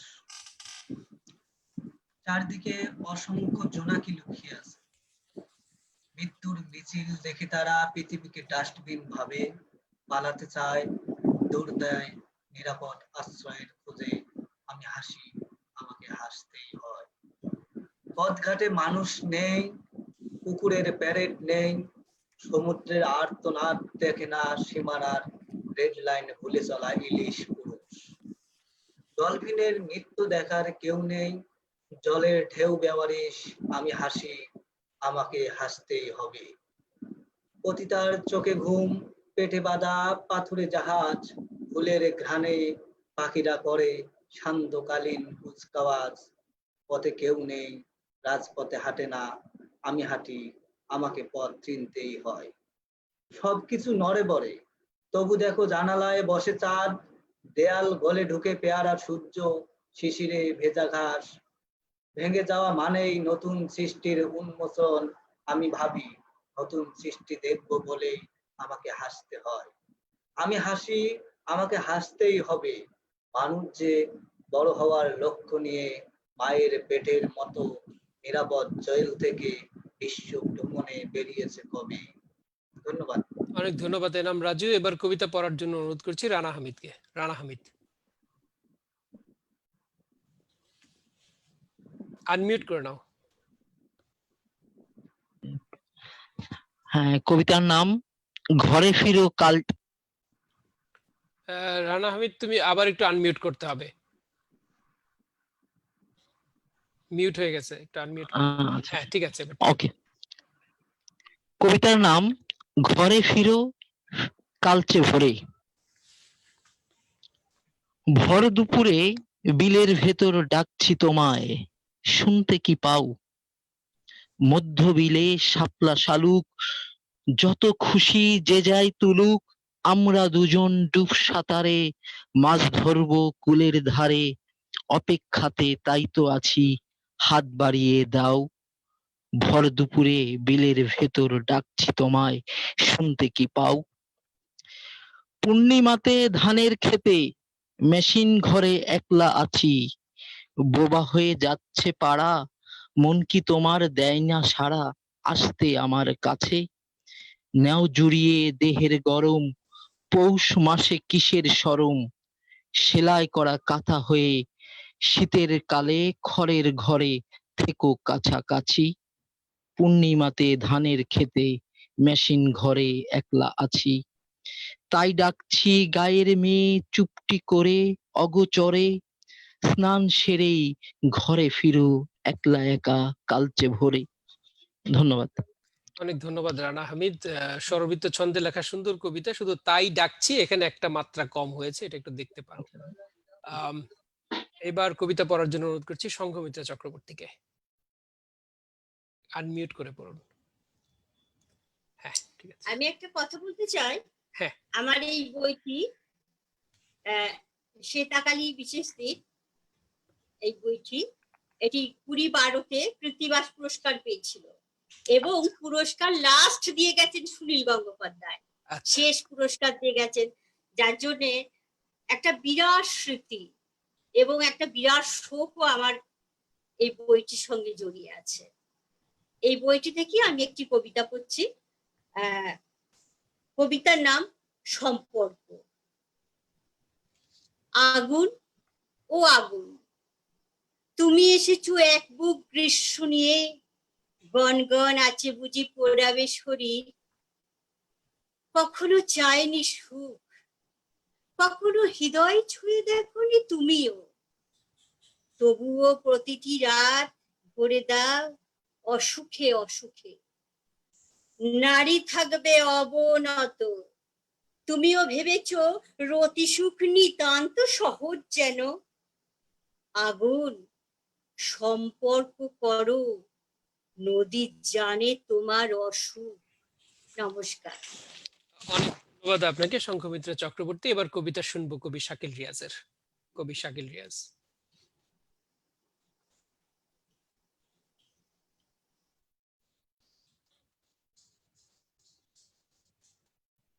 আওয়াজ ভালোবাসার হাত ধরেছে পথের কারুকাজ। রাতের আছে ক্রোধ, অন্ধকারের কাছে আমি খুঁজছি প্রতিশোধ। ছুঁইতে নাকি বারণ, নিষিদ্ধতার কাছেই আমি খুঁজছি প্রেমের কারণ।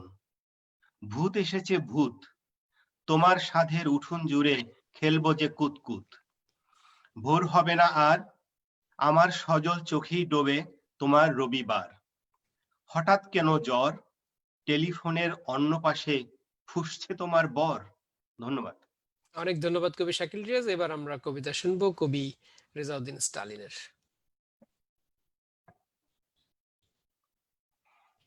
আনমিউট করে নেন স্টালিন ভাই। হ্যাঁ, কবিতার শিরোনাম হচ্ছে ভাঙা দালানের স্বরলিপি।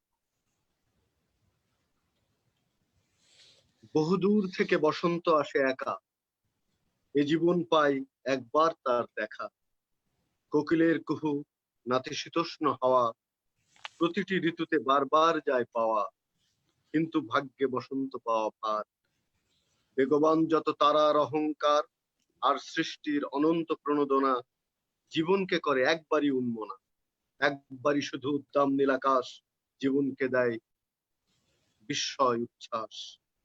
কেউ বিনিদ্র, কেউ তন্দ্রার, কেউ দাস তন্দ্রার, কেউ কাবের বাদশা সিকান্দার। 10 দিগন্ত মহাভারতের রথে উড়ে আসে কারা গরুরের সৈকতে। এই বসন্তে চিবর দান উৎসব বদলে কি দেবে তাদের সে অনুভব? জীবন ও প্রকৃতি অভিন্ন দুই গ্রহ, কিন্তু আমার বারবার আগ্রহ মানুষের প্রতি, স্বপ্ন দেখার প্রতি। বসন্ত এলে তাতে কার লাভ ক্ষতি?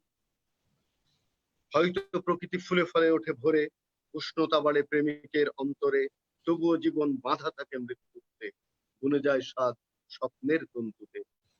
কত বাঁশি বাজে, কত পাখি ওড়ে লোকে, অবনত সব হারানোর মহাশোকে। যদি খুলে দিই ওরা হৃদয়ের ছিপি, শোনা যাবে ভাঙা দালানের স্বরলিপি। বাহ বাহ। আজকে আজকে সবাই মোটামুটি কিছুটা অন্তানুপ্রাস সমৃদ্ধ কবিতা পড়লেন। আমি এখন যে কবিতাটা পড়বো, আমার আসলে ফেসবুক থেকে পড়া ছাড়া উপায় নাই, হাতের কাছে আমি কোনো কবিতা নাই। তো আমি যে কবিতা পড়ছি এর নাম ছিদ্র।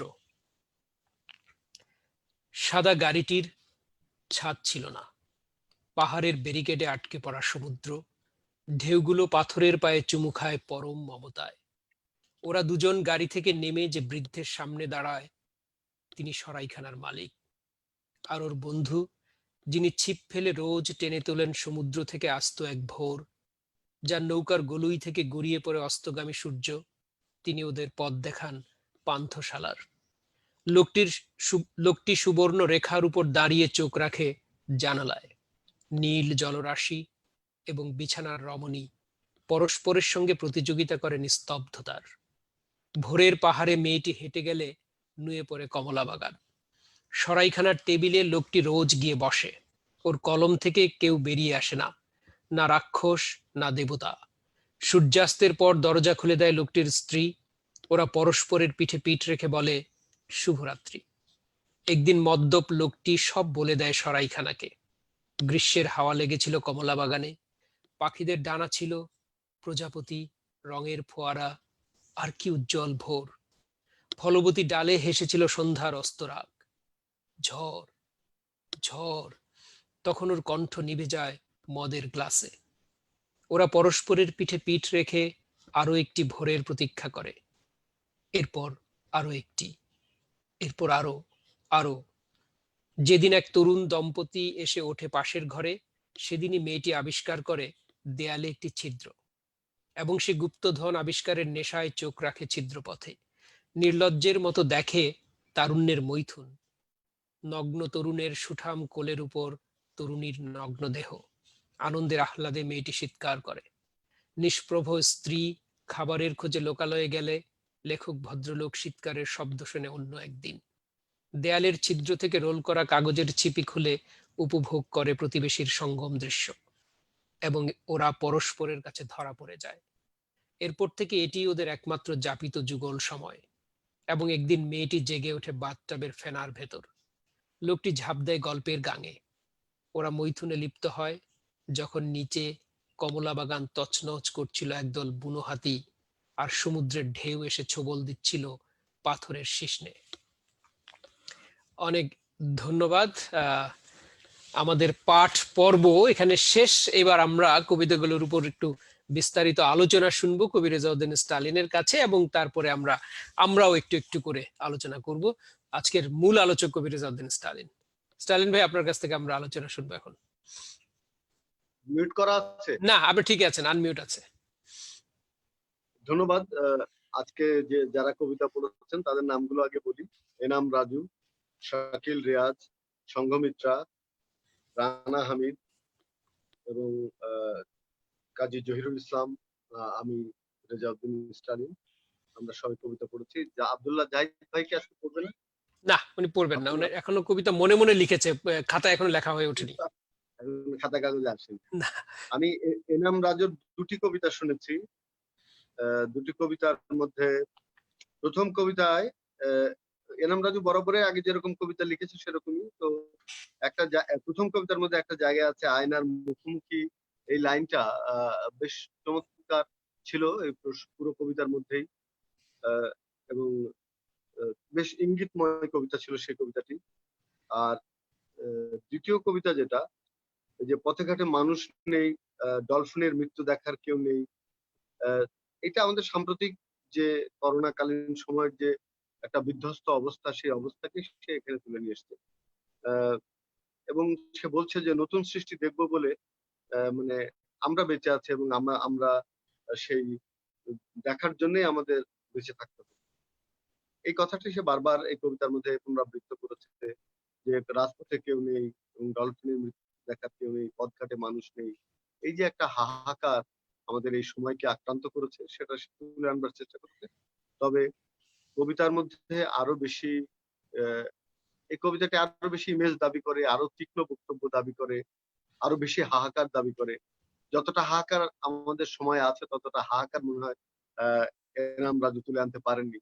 কারণ সেটার একটা সমস্যাও আছে যে যে কোনো ঘটনা ঘটার সাথে সাথে যখন আমরা কোনো কিছু লিখে ফেলি, তখন কিন্তু সেটা অতটা গভীর হয় না সবসময়। কারণ আপনারা নিশ্চয়ই জানেন যে একটা যখন আমরা অরণ্য থেকে বাগান থেকে কাঠ কাটি, ওটা সারি হবার জন্য ফেলে রাখতে হয় অনেকদিন। ওটাকে আসবাব বানানোর জন্য কিন্তু অনেকদিন সারি হতে হলে ফেলে রাখতে হয়। আমরা যদি বক্তব্যকে ফেলে না রাখি, বক্তব্য যদি সময়ের কাছে তিতু না হয়, ইতিহাসে গত না হয়, তাহলে ওটা সারি হয় না, এবং সেটা দ্রুত লিখে ফেলার পরে একটা তরল একটা হালকা ভাব আসে এবং ওই কাঠে ঘুণ ধরে। সুতরাং কবিকে সবসময় যেন কাঠে ঘুণ না ধরে, সেজন্য কাঠটাকে সারি করে নিতে হবে, তার বক্তব্যটাকে আরো সারি করে নিতে হবে। সেদিকে আমরা একটু খেয়াল রাখতে বলবো। এমনি তার কবিতার হাত খুব মিষ্টি। শাকিল রিয়াজ বরাবরই তো অসাধারণ কবিতা লিখে। আজকে তুই কোনো নাম বলিসনি তোর, এই কবিতাটি তুই শব্দ দিয়ে বাংলা ভাষায় অসংখ্য কবিতা লেখা হচ্ছে। তুই এবং ফরিদ কবিররা এই কাজটা খুব করেছিল 80 দশকে। আমি কখনো সেই কাজটি করিনি। কোনো কবিতা আমি তুই শব্দটা কোনোদিন ব্যবহারই করি, এটা করিনি। আমার কাছে এটা খুব একটা পছন্দনীয় কোনো সম্বোধন নয়।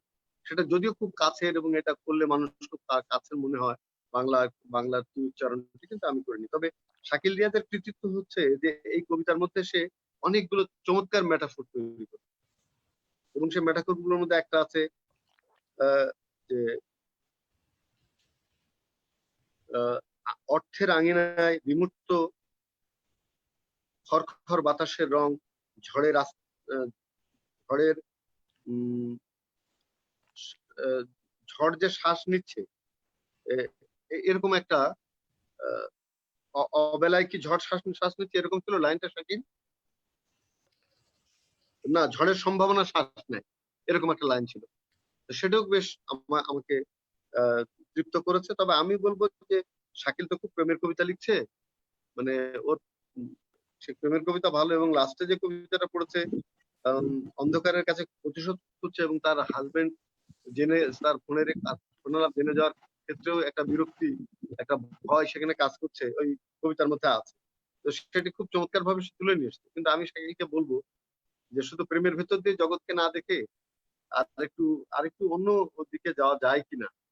যদিও পৃথিবীর সব বড় কবিতায় প্রেমের ভেতর দিয়ে জগৎকে দেখেছেন আল মাহমুদ, পাবলো নেরুদা, কিন্তু এখন পৃথিবীতে তো মানে বিষয়ের কোনো অভাব নেই, এত ভার্সেটাইল সাবজেক্ট আছে যে সে তার এই কথাগুলো ওই সব জায়গায় গিয়েও বলতে পারে। এবং আমি মনে করি তাহলে বাংলা কবিতা সমৃদ্ধ হবে, যেহেতু তার হাতে খুব সমৃদ্ধ মেটাফোর তৈরি করার ক্ষমতা আছে। শাকিল যদি আরো অন্যান্য জায়গায় যায়, তাহলে আমাদের বাংলা কবিতা সমৃদ্ধ হবে, আমি এটা মনে করি। আর সংঘমিত্রা ফেসবুকের সংসার, দুটি কবিতা পড়েছেন তিনি, একটা তারপরে প্রেম কবিতাটি পড়েছেন, আগুনের একটা বিষয় ছিল, তার 3টি কবিতা পড়েছেন মোট পরপর তিনি। একটা মাত্রাবৃত্তের কবিতা ছিল, নতুন নতুন ফেসবুকের সংসার। এগুলো নতুন নতুন ইমেজ তিনি এখানে আনার চেষ্টা করেছেন। কিন্তু এই যে 6 মাত্রার মাত্রাবৃত্তকে যদি আমরা প্রচলিত ঢঙে ব্যবহার করি, তখন কিন্তু যত ভালো কবিতাই আমরা লিখি, কোথাও একটা সমস্যা দেখা যায়, কানে মনে হয় যে এই কবিতাটা আগে কোথাও শুনেছি। ৬ মাত্রার মাত্রাবৃত্ত একটা সমস্যা, একটা ফর্মের মধ্যে তো। আমার মনে হয় ৬ মাত্রার মাত্রাবৃত্তকেই এমন ভাবে চালা যায় যে নতুন মনে হবে। সঙ্গমিত্রা যেহেতু হাত পাকা, তো সেই কাজটি সে ভাঙচুরটা সে করতে পারে। আর তার ওই কবিতাটি ভালো লেগেছে আমার, যে প্রেম কবিতাটি, সেটার মধ্যে বেশ ইঙ্গিত আছে এবং ইশারা দিয়ে তিনি তার জীবনের যে সংকট এবং মানুষের যে একে অপরের প্রতি যুক্ত হওয়ার পরে যে সংকটটি তৈরি হয়, সেই সংকটকারের বিষয়টা বলেছেন। এবং তার শেষের কবিতাটিও ছোট্ট কিন্তু খুব ইঙ্গিতময়। এই ৩টি কবিতা সম্পর্কে আমার এই ধারণা। আর রানা হামিদের কবিতা আমি বলবো যে সে এর আগে যে কবিতাগুলো পড়েছিল সেই কবিতাগুলো অনেক স্মার্ট এবং অনেক সুন্দর। আজকে এই যে সে কবিতাগুলো পড়েছে একটু গ্রামীণ আবহ তৈরি করেছে, আমাদের লোকজীবনের কাছে সে যাওয়ার চেষ্টা করেছে, কিন্তু সেটা খুব বেশি আধুনিক উচ্চারণ আমার কাছে মনে হয়। যদিও ওই যে পূর্ণিমার চা দিলে ছল ছল জল, বাঁশি আর বাজবে না বলে, হ্যাঁ, এই সমস্ত কথা সে কবিতায় বলেছে। প্রিয়ার চোখের খেলা এক জায়গায় সে বলেছে যে আরেকটা কবিতার মধ্যে প্রিয়ার চোখ খোলা হবে। এই কথাটা আমরা ওমর খায়ামের মধ্যে পাই যে একটা ভালো বই কখনো পুরনো হবে না এবং কখনো ফুরবে না। প্রেমিকার চোখের জল ঘোলা হয়ে যাবে, রুটি ফুরিয়ে যাবে, কিন্তু বইটা থাকবে। এইরকম একটা ইমেজ তিনি এখানে নিয়ে এসেছিলেন। আমি রানা হামিদকে বলবো যে তার যে আগের কবিতা যেগুলো ছিল তার মধ্যে কিন্তু আমরা একটা আধুনিকতার সঙ্গে একটা আমাদের লোকজীবনের মেলবন্ধন পেয়েছিলাম, কিন্তু এটার মধ্যে এত সরাসরি সে বক্তব্য প্রকাশ করেছে যে সেখানে আমরা ওই নতুন যে তার কবিতার যে আমরা চাল দেখেছিলাম গত দিনগুলোতে, সেগুলো এখানে একটু অনুপস্থিত। তার কবিতার হাত খুব মিষ্টি, আমি ওকে খুব পছন্দ করি। খুবই সরল সোজা একজন মানুষ। কবিদের যেরকম একটা স্বভাব থাকে ওই রানা হামিদের সেটা আছে। আমি ওর একটা জন্মদিনের অনুষ্ঠানে গিয়েছিলাম, ওর এলাকার লোক ওরে খুব ভালোবাসে, কবি হিসাবেই জানে। রানা হামিদকে আর একটু পরিশ্রমী হতে বলবো এই দুটি কবিতার জন্য। আর আমাদের কাজী জহির বরবলিকেও অসাধারণ কবিতা লেখে। ওর প্রতুল বৈশাখ কবিতাটা আমার খুব ভালো লেগেছে। আর ছিদ্র কবিতার মধ্যে একটা লাইন আমার কাছে খুব ভালো লেগেছে, সমুদ্র থেকে টেনে ধরে নাচতো এক ভোর। বেশ চমৎকার। এবং এই কবিতাটি ভালো, তবে আমার একটা শব্দের প্রতি আমার একটু দ্বিমত আছে, যে পাথরের শিষ্ণু, যে লাস্টে যে ঢেউ উঠে এসে পাথরের শিষ্ণুর উপরে রাখছে, শিষ্ণুটা আমার কাছে মনে হয় একটু ভেবে দেখতে পারে, শব্দটা আমার কাছে খুব একটা ভালো লাগে। এইটা আমাদের আজকে টোটাল। তবে আজকে সামগ্রিক অর্থে আমাদের কবিতা গুলোর মানে মান বেশ ভালো এবং সবাই খুব আন্তরিকতার সঙ্গে কবিতা পড়েছেন। আর সঙ্গমিত্রা আমার পূর্ব পরিচিত, ওর কবিতার সঙ্গে আমার পরিচয় আছে, কবিতার সঙ্গে আমার একবার দেখাও হয়েছে। সেজন্য ওকে আজকে আমাদের এই প্রিয় কবিতার অনুষ্ঠানে আবারও স্বাগত এবং ধন্যবাদ দিই। এবং জহিরের সঞ্চালনা অন্য দিনের চেয়ে আজকে খুব স্মুথ এবং বেশ ভালো ছিল। আমি খুব খুশি হতাম যদি আব্দুল্লাহ জাহিদ ভাই কবিতা পড়তেন, কারণ তার গতদিনে একটি কবিতা পড়েছিলেন তিনি, খুবই ভালো লেগেছিল কবিতাটি আমার। আমাদের কফিও কবিতার যারা দর্শক শ্রোতা তাদেরকে অনেক অনেক অভিনন্দন ও ধন্যবাদ। এবং করোনাকালীন সময়ে আমরা যে কষ্ট যাপন করছি, কিছুটা আমাদের একটা প্রেমের বন্ধন, ভালোবাসার সাঁকো তৈরি করছে কফিও কবিতা। ধন্যবাদ। অনেক ধন্যবাদ কবি রেজাউদ্দিন স্টালিন। আমাদের সঙ্গে যোগ দিয়েছেন কবি ফেরদৌস সালাম। আমরা তার কবিতা নিশ্চয়ই শুনবো। তার আগে আমি কয়েকটি মন্তব্য একটু পড়ে শোনাচ্ছি, কারণ একজন দর্শক মোহাম্মদ ইউসুফ বলেছেন দর্শক মতামতকে আরো গুরুত্ব দেওয়া প্রয়োজন। তো এই মন্তব্য না পড়লে তো হচ্ছে না, এই মন্তব্যটি পড়তেই হয়। আজিজুল হক নিউ ইয়র্কে থাকেন, তিনি বলছেন দেখছি প্রিয় জহির ভাই অনেক সখ্য ছিল স্টালিন ভাইয়ের সাথে। তো আজিজুল হক মুন্না আপনারা চেনেন বোধহয়, লাইসিয়াম স্কুলের প্রিন্সিপাল ছিলেন তিনি, এখন হ্যাঁ, আমার এখানে খুব আছেন। ঘনিষ্ঠ জন, আমার খুব ঘনিষ্ঠ। আপনার খুব ঘনিষ্ঠ জন, আচ্ছা। শহীদুল হক বলেছেন শুনছি খুব ভালো লাগছে, মুন কুইন সাথে আছি, ভালো লাগছে শুনতে, দারুণ আয়োজন, শুভকামনা করছি সকলের জন্য। হুসনে আরা জেমি দেখছি কাজ থেকে, আচ্ছা কাজে থেকে তিনি দেখছেন। এই কয়েকটি মন্তব্য পড়ে শোনালাম। আমি দেখি ফেরদৌস সালাম ভাই এখন আবার কি খাচ্ছে, এখন খাওয়ার টাইম নেই, এত রাতে আপনি কি খান? আচ্ছা, আপনি যদি প্রস্তুত থাকেন আপনার কবিতা আমরা শুনতে পারি, তারপরে আমরা শাকিল রিয়াজ এবং সংঘমিত্রা চক্রবর্তীর কাছ থেকে কিছুটা আলোচনা শোনার চেষ্টা করব। আপনি আনমিউট করে সালাম ভাই কবিতা পড়েন। এখন শোনা যাচ্ছে? হ্যাঁ শোনা যাচ্ছে? হ্যাঁ। আমার কবিতার নাম হচ্ছে বৃষ্টির বন্দনা। বৃষ্টির বন্দনা সনে। আমাকে সামান্য দিলে আমি দেব পুরোটা তোমাকে। আশ্বিনের বৃষ্টি জলে নাব্য হবে নদীর পরশ। খুঁজে নাও ধান কন্যা নীলিমায় সুবর্ণ সরব। চোখ হলো ময়ূরাক্ষী বৈকালিক যমুনার বাটে। হাত ধরো ছায়া হও, ভুলে যাও সলাজ বিভেদ।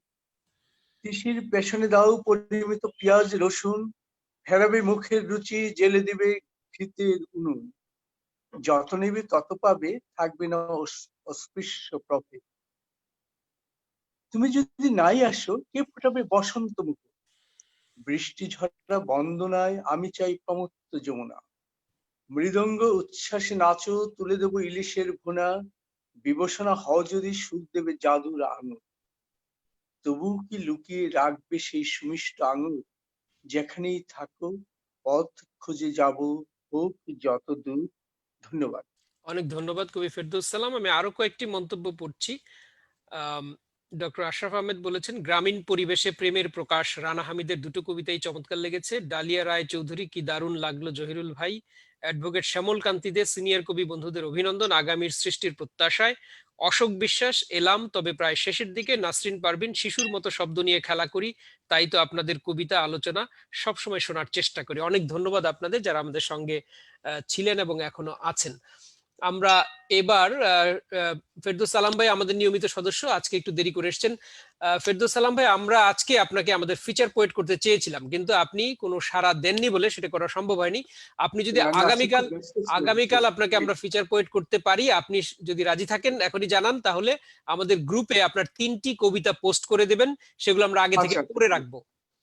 ঠিক আছে, এই ঠিক অনুষ্ঠানের আছে। পরপরই আপনি 3টি কবিতা দিবেন, সেই 3টি কবিতায় আপনি পড়বেন, এবং কালকে আমরা অন্যদের কবিতা নিয়ে আলোচনা করবো না, শুধু আপনার কবিতা নিয়ে আলোচনা করবো। ফেরদৌস সালামের কবিতা নিয়ে দুটো কথা বলবো। হ্যাঁ, নিশ্চয়ই। আচ্ছা, বলো ওটা তো দোস্ত। মিস গেলে হবে না, আমার বন্ধু তো। আমি তো ফেরদৌস সালামকে সবসময় বকাঝকা করি, আমার খুব ঘনিষ্ঠ বন্ধু, আর ও কবিতা নিয়ে খুব ভাবে, কবিতা অন্তপ্রাণ, কবিতার কথা শুনলে সে আর বাড়ি থাকে না। তার বউ তাকে এ ব্যাপারে বকাঝকা করে। তো আমি তাকে সবসময় বলি, তুমি যে সনেটের ভূত তোমার মাথায় ঢুকেছে, তুমি এই সনেটের ভূত থেকে যদি তুমি একটু বেরোতে পারতা, তাহলে তোমার ভালো হতো। কারণ তুমি আজকেও যে সনেট পড়েছে, মধ্যে কোথাও কোথাও আল মাহমুদ কিন্তু উকি দিয়েছে। তো আল মাহমুদ তোমার সনেটে কেন এত উকি দিবে? তুমি দেখো, তোমার সমকালীন সময়ে আমরা যারা লিখছি, আমরা কিন্তু আল মাহমুদ থেকে বেরিয়ে আসা কষ্ট, এটা সত্য। কিন্তু তুমি, তোমার একটা 2-3টা লাইন খুব ভালো, যেরকম পোনা, ইলিশের পোনা শব্দটা যেভাবে তুমি নিয়ে এসছো, এটা কিন্তু খুব চমৎকার। হ্যাঁ, তো আমি মনে করি যে তুমি এরকম ভাবে একটু ভেবে, তুমি সনেটের এই বাঁধনটা ভেঙে তুমি অন্যদিকে যদি একটু আসতে পারো, তাহলে আমার মনে হয় যে তোমার যে আল মাহমুদীয় প্রভাব, সেটা তোমার থেকে কিন্তু অনেকটা কেটে যাবে। তো তোমার কাছে, তোমার হাত তো মিষ্টি কবিতা, নিঃসন্দেহে তুমি অনেক ভালো, এবং শব্দের ওজন গুলো তুমি বোঝো। সেজন্য আমি তোমাকে অনুরোধ করবো যে তুমি সনেটের এই বাঁধন থেকে একটু বেরো। তোমাদেরকে কি যে ভূত চাপিয়ে দিয়ে গেল ফজল শাহাবুদ্দিন, আর তোমরা পিছনে ছুটছো। এই তো সালাম ভাই, আমার মনে হয় একটা দেখা গেল, পরিকল্পনা আমি আছে, একটা, আমার ধারণা না, উনি হয়তো অত্যন্ত, 100টা না, সনেট আমি লিখবে, এরকম কোন একটা পরিকল্পনা আছে, ওটা শেষ না করা পর্যন্ত থামতে পারবে না। না, আমি একটু উদাহরণ দিই জহির, হ্যাঁ, যে আমাদের শামসুর রহমান কিন্তু মাতাল ঋত্বিকে পুরো বইটাই কিন্তু সনেটের বই, হ্যাঁ, পেত্তার্ক এবং শেক্সপিয়ারিয়ান রীতিতে উনি লিখেছেন, কিন্তু কোনো জায়গাতে আমার মনে হয়নি যে আমাদের বাংলাদেশের কারোর সনেটের সঙ্গে তার মিল আছে। এই যে, মানে আমার কথা হচ্ছে যে আমি যখন একটা এই বয়সে এসে একটা সৃষ্টি করব, যেন কারোর আবহ আমার কবিতার মধ্যে ওইভাবে ফুটে নাও, হ্যাঁ, উঠে একটু বিষয়বস্তুর দুর্বলতা, এই জন্য, বৈচিত্র্য আনা যেতে পারে, ফরম্যাট তো হ্যাঁ, আমি একই, সেটাই বলছি। বিষয়বস্তুর বৈচিত্র্য আনলেই একটু বিষয় অন্যরকম মনে হবে। বৈচিত্র্য আনলেই কিন্তু, বিষয় বৈচিত্র্য আনলেই কিন্তু সালাম আলাদা শামসুর হয়ে রহমানের একটা সনেট আছে শুধু আপেল নিয়ে, আপেল গুলো হেসে ওঠে, এরকম টাইপের বোধহয় নাম, আমার যতদূর মনে না, পড়ে। ওর আমার বইয়ের আমার নাম হলে কিন্তু, টেবিলে আপেল গুলো হেসে বইয়ের ওঠে। না, ওর বইয়ের নামই আপেল গুলো হেসে ওঠে। হ্যাঁ, টেবিলে আপেল গুলো না, হেসে ওঠে। আমার তো আমি কিন্তু একটা সেটাই বলবো সনেটের যে, বই সম্প্রতি গত বইমেলে আমার একটা বই এসেছে আর কি, নগর বেহুলা, সেটা হ্যাঁ জানি। হচ্ছে নগর বেহুলা, পুরোটাই সনেট নিয়ে আর কি।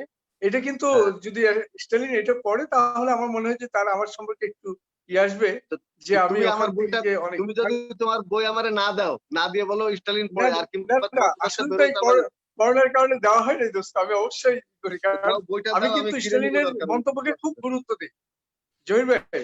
হ্যাঁ, আমি স্টালিনের মন্তব্যকে খুব গুরুত্ব দিই, কারণ আমি শুধু ওকে কবি হিসেবে ভাবি না, মানে পৃথিবীর সচেতন পাঠক হিসেবে যদি 10 জন লোকের নামও আসে কোনো বিষয় নিয়ে আর কি, কবিতার বিষয় নিয়ে বিশেষ করে, তাহলে সেখানে রাজাউদ্দিন স্টালিন নামটা থাকবে। সে আমিও পড়ি কিন্তু। একবার শুনেই, একবার, সরি, কিন্তু না না না, না, ও যোগ একবার করলাম। পরে, একবার পরেই ও অনেকের বিষয়টা মানে বুঝতে পারে, ধরতে পারে, এবং কোথায় কার শব্দ কোথায় চলে আসছে। যেমন বিবর্ষণা শব্দটা, এটা আল মাহমুদের অনেক মানে বহুল ব্যবহৃত একটা শব্দ, মানে বিশেষ করে ইয়ের মধ্যে আছে।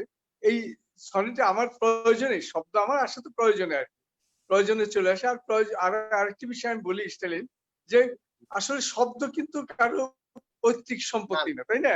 তবে হ্যাঁ, শব্দ কানে যদি ব্যবহারটা বাজে কিভাবে তাহলে মনে করলেন হবে, সেটা হলো আসল কথা। তোমার হ্যাঁ, যদি কানে ব্যবহারটা যদি যদি বাজে তুমি তাহলে মনে হবে যে হ্যাঁ, ওইটাই ওইটাই হ্যাঁ, অনেক আগে ধন্যবাদ সালাম বাংলাদেশে ভাই এবং আমাদের রেজাউদ্দিন স্টালিন ভাই, আপনাদের দুজনকে অনেক ধন্যবাদ। 80 দশকের দুই কবি, আপনাদের বাহাস আমরা আরেকদিন শুনতে পারি। আমি এবার 90-এর দশকে যাই। কবি শাকিল রিয়াজ, আজকের পঠিত কবিতাগুলোর উপর কিছু শাকিল আলোচনা। কিছু বলো। অনেক ভালো লাগলো আপনাদের বাহাস। আহ, না, সনেট তো আসলে সনেট ফ্যাশন। শোনা যাচ্ছে না, শোনা যাচ্ছে না, শোনা শোনা যাচ্ছে। যাচ্ছে না। এবার এবার ঠিক আছে, হ্যাঁ, ঠিক আছে। ফ্যাশনে এখন যেমন শুনবো। একটা কথা আছে যে হর্টিকালচার, ওখানে ফর্ম ফর্ম থাকে, তারপরে কাপড় ওইভাবে সেলাই করে। সনেটও তেমনি একটা ফর্ম তৈরি থাকে, ওখানে শব্দ এবং শব্দ বন্ধ উপমা উৎপ্রেক্ষা ঢুকাতে হয়। ফেরদৌস সালামের এর আগেও কবিতা পড়েছি, তিনি সনেট নিয়েই বেশি চর্চা করছেন ইদানিং। যেগুলো পড়ি সেগুলো বেশিরভাগই সনেট। স্টালিন ভাই যেটা বললেন, এর আগে উনি সঙ্গমিত্র চক্রবর্তীর কথাও যেটা বললেন যে 6 মাত্রা মাত্রাবৃত্ত পড়তে পড়তে মনে হয় একই কবিতা পড়ছি। সনেট এরকমই মনে হতে পারে যে একই সনেট পড়ছি, বা কয়েকটা প্রচলিত শব্দ বা চেনা জানা শব্দ চলে আসলে মনে হতে পারে যে কারো একজন প্রভাবিত। কিন্তু আমার মনে হয় যে ফর্ম এবং কথায় খুব ভালো সনেট লিখেছেন ফেরদৌস সালাম। সনেট আমরা এখানে আরেকজনের লেখাও পড়েছি, কাজী জহিরুল ইসলাম। অসম্ভব সুন্দর এবং খুব গভীর সনেট তার। আমি জহিরকে শুধু একটা কথা বলবো পর্ব ভাগের ব্যাপারে। জহির 18 মাত্রার ছন্দে অক্ষরবৃত্তে যদি 8 4 6 করা হয় তাহলে মানে এক্সাক্ট ফর্মটা পাওয়া যায় সনেটের। আপনি মাঝে মধ্যে 4 8 হয়ে করেছেন বা 6 6 করেছেন, কোনো ভুল নেই, কিন্তু যখন আমি পড়বো তখন যদি 8 4 6 পর্বটা থাকে তাহলে সনেট ফর্ম হিসেবে পূর্ণতা পায়, আমার যেটা মনে হয়।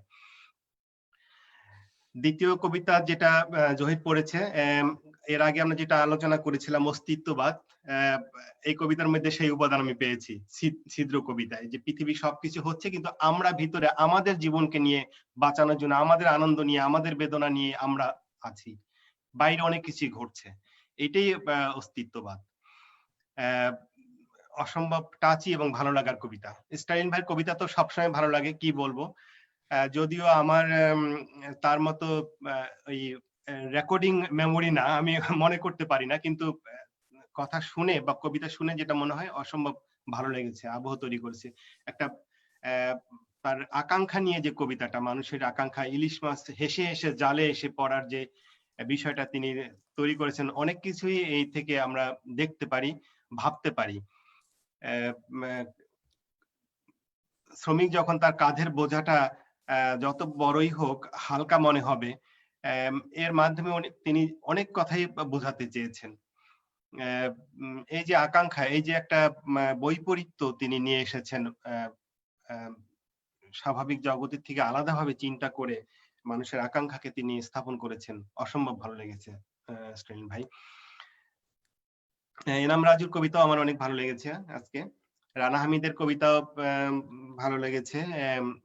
স্বরবৃত্তে যে কবিতাটা লেখা, জহির বলেছে একটি শব্দ, আমার কাছে দুইটি শব্দ মনে হয়েছে এখানে 4 মাত্রা হয়নি, যেমন পৌষ মাস আর মাছ ধরবো, এখানেও একটা করে মাত্রা পড়ে গেছে, কিন্তু খুব ভালো লেগেছে, আপনার পড়াও খুবই সুন্দর হয়েছে। সঙ্গমিত্র চক্রবর্তী, আপনাকে স্বাগতম আমাদের এই আয়োজনে, প্রতিদিনের আড্ডায়। আপনার কবিতা প্রথমে দুটো পড়েছেন, খুবই অসম্ভব ভালো লেগেছে, সমকালীন বিষয়, ফেসবুক নিয়ে এবং প্রেম নিয়ে, এবং ছন্দবদ্ধ কবিতা। আর পরে যে ফ্রি ভার্সে যে তৃতীয় কবিতাটা পড়েছেন, ফ্রি ভার্সে, এবং আপনার পড়ারও একটা নাটকীয়তা আছে, আমাদের খুবই টেনেছে, অসম্ভব ভালো লেগেছে। স্টালিন ভাই আমাকে বলেছেন যে তুমি তুমি দিয়ে কবিতা লেখো না। স্টালিন ভাই, আমি তুমি বাদ দিয়ে তুই লেখছি, তাও সমালোচনা করলেন। সমালোচনা করতেই হবে এমন মনে হচ্ছে না। আচ্ছা, অনেক ধন্যবাদ কবি শাকিল রিয়াজ। এবার আমরা আলোচনা শুনি সঙ্গমিত্র চক্রবর্তীর কাছ থেকে। একটু আনমিউট করে আপনার আজকের অনুষ্ঠান সম্পর্কে আপনার প্রতিক্রিয়াটা জানাবেন। আজকে অনুষ্ঠানে নতুন যোগ দিয়ে ভীষণ আপ্লুত আমি সমস্ত কিছুই নতুন অনুধাবন করছি, যার ফলে সবকিছুই আজকে আমার ভালো লাগছে। হ্যাঁ, আর আমি তো কবিতা সমালোচক নই, একদমই নই। আমি নিজের আনন্দে, নিজের মনের আনন্দে, নিজের দুঃখ বেদনা এবং সময়ের ভাষা, সময়ের সুখ দুঃখ, এই তুচ্ছ তাচ্ছিল্য নিয়ে লেখার চেষ্টা করি। আর এত ছন্দ টন্দ বা বিশেষ করে অন্তত অন্যের লেখা নিয়ে আমি একদম মাথা ঘামাই না। অন্যের লেখাকে আমার ভালোই মনে হয়, আমার থেকে সবসময় ভালো মনে হয় অন্যের লেখা। সব লেখা খুব ভালো, স্টালিনদার লেখা খুবই ভালো, জহিরুলের লেখা তো ভীষণ স্মার্ট, ভালো লেখা। আর আরো যে ভাইরা সব পড়লেন বা দাদারা পড়লেন, সবার লেখাই আমার সেই মুহূর্তে ভালো লেগেছে, এবং খুব ভালো লাগায় কি হয়, আপ্লুত হয়ে গেছে এবং ভুলেও গেছে, ভালো লাগে ছাড়িয়ে গেছে মনের মধ্যে। হ্যাঁ, যার ফলে আমার আর ওই কম্পিউটার হয়ে নেই, মাথাতে নেই। তবে আমি এটাই বলবো, ক্লিশে কথা এবং সময়ের ভাষা থেকে বেরিয়ে গেলে, সময়ের আকাঙ্ক্ষা থেকে বেরিয়ে গেলে, চাহিদা থেকে বেরিয়ে গেলে আমার মনে হয় কবিতার প্রাণটাই পুরো নষ্ট হয়ে যায়।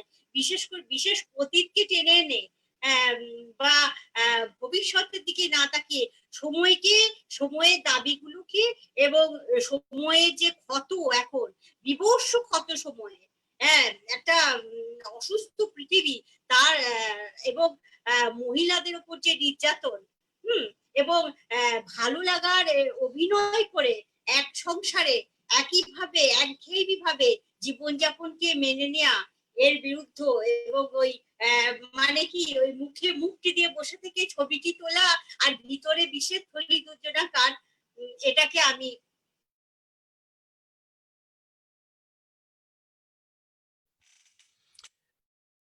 সংঘমিত্রা সম্ভবত ডিসকানেক্ট হয়ে গেছে বা নেটওয়ার্কের কারণে ফ্রিজ হয়ে গেছে।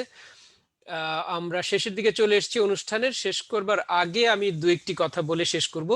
আমরা আজকে সনে, মানে স্পেসিফিক সকলের কবিতা নিয়ে আমি আর কথা বলছি না, সামগ্রিকভাবে কবিতার কিছু বিষয় নিয়ে একটু কথা বলি। সনেট নিয়ে কথা হয়েছে, আমি সনেট পড়েছি, তারপর ফেরদৌস সালাম সনেট পড়েছেন, এবং স্টালিন ভাই সবসময় বলেন যে আল মাহমুদ দ্বারা প্রভাবিত ফেরদৌস সালামের সনেট। সনেটের আর শাকিল রিয়াজ ওই যে 8-4-6 যে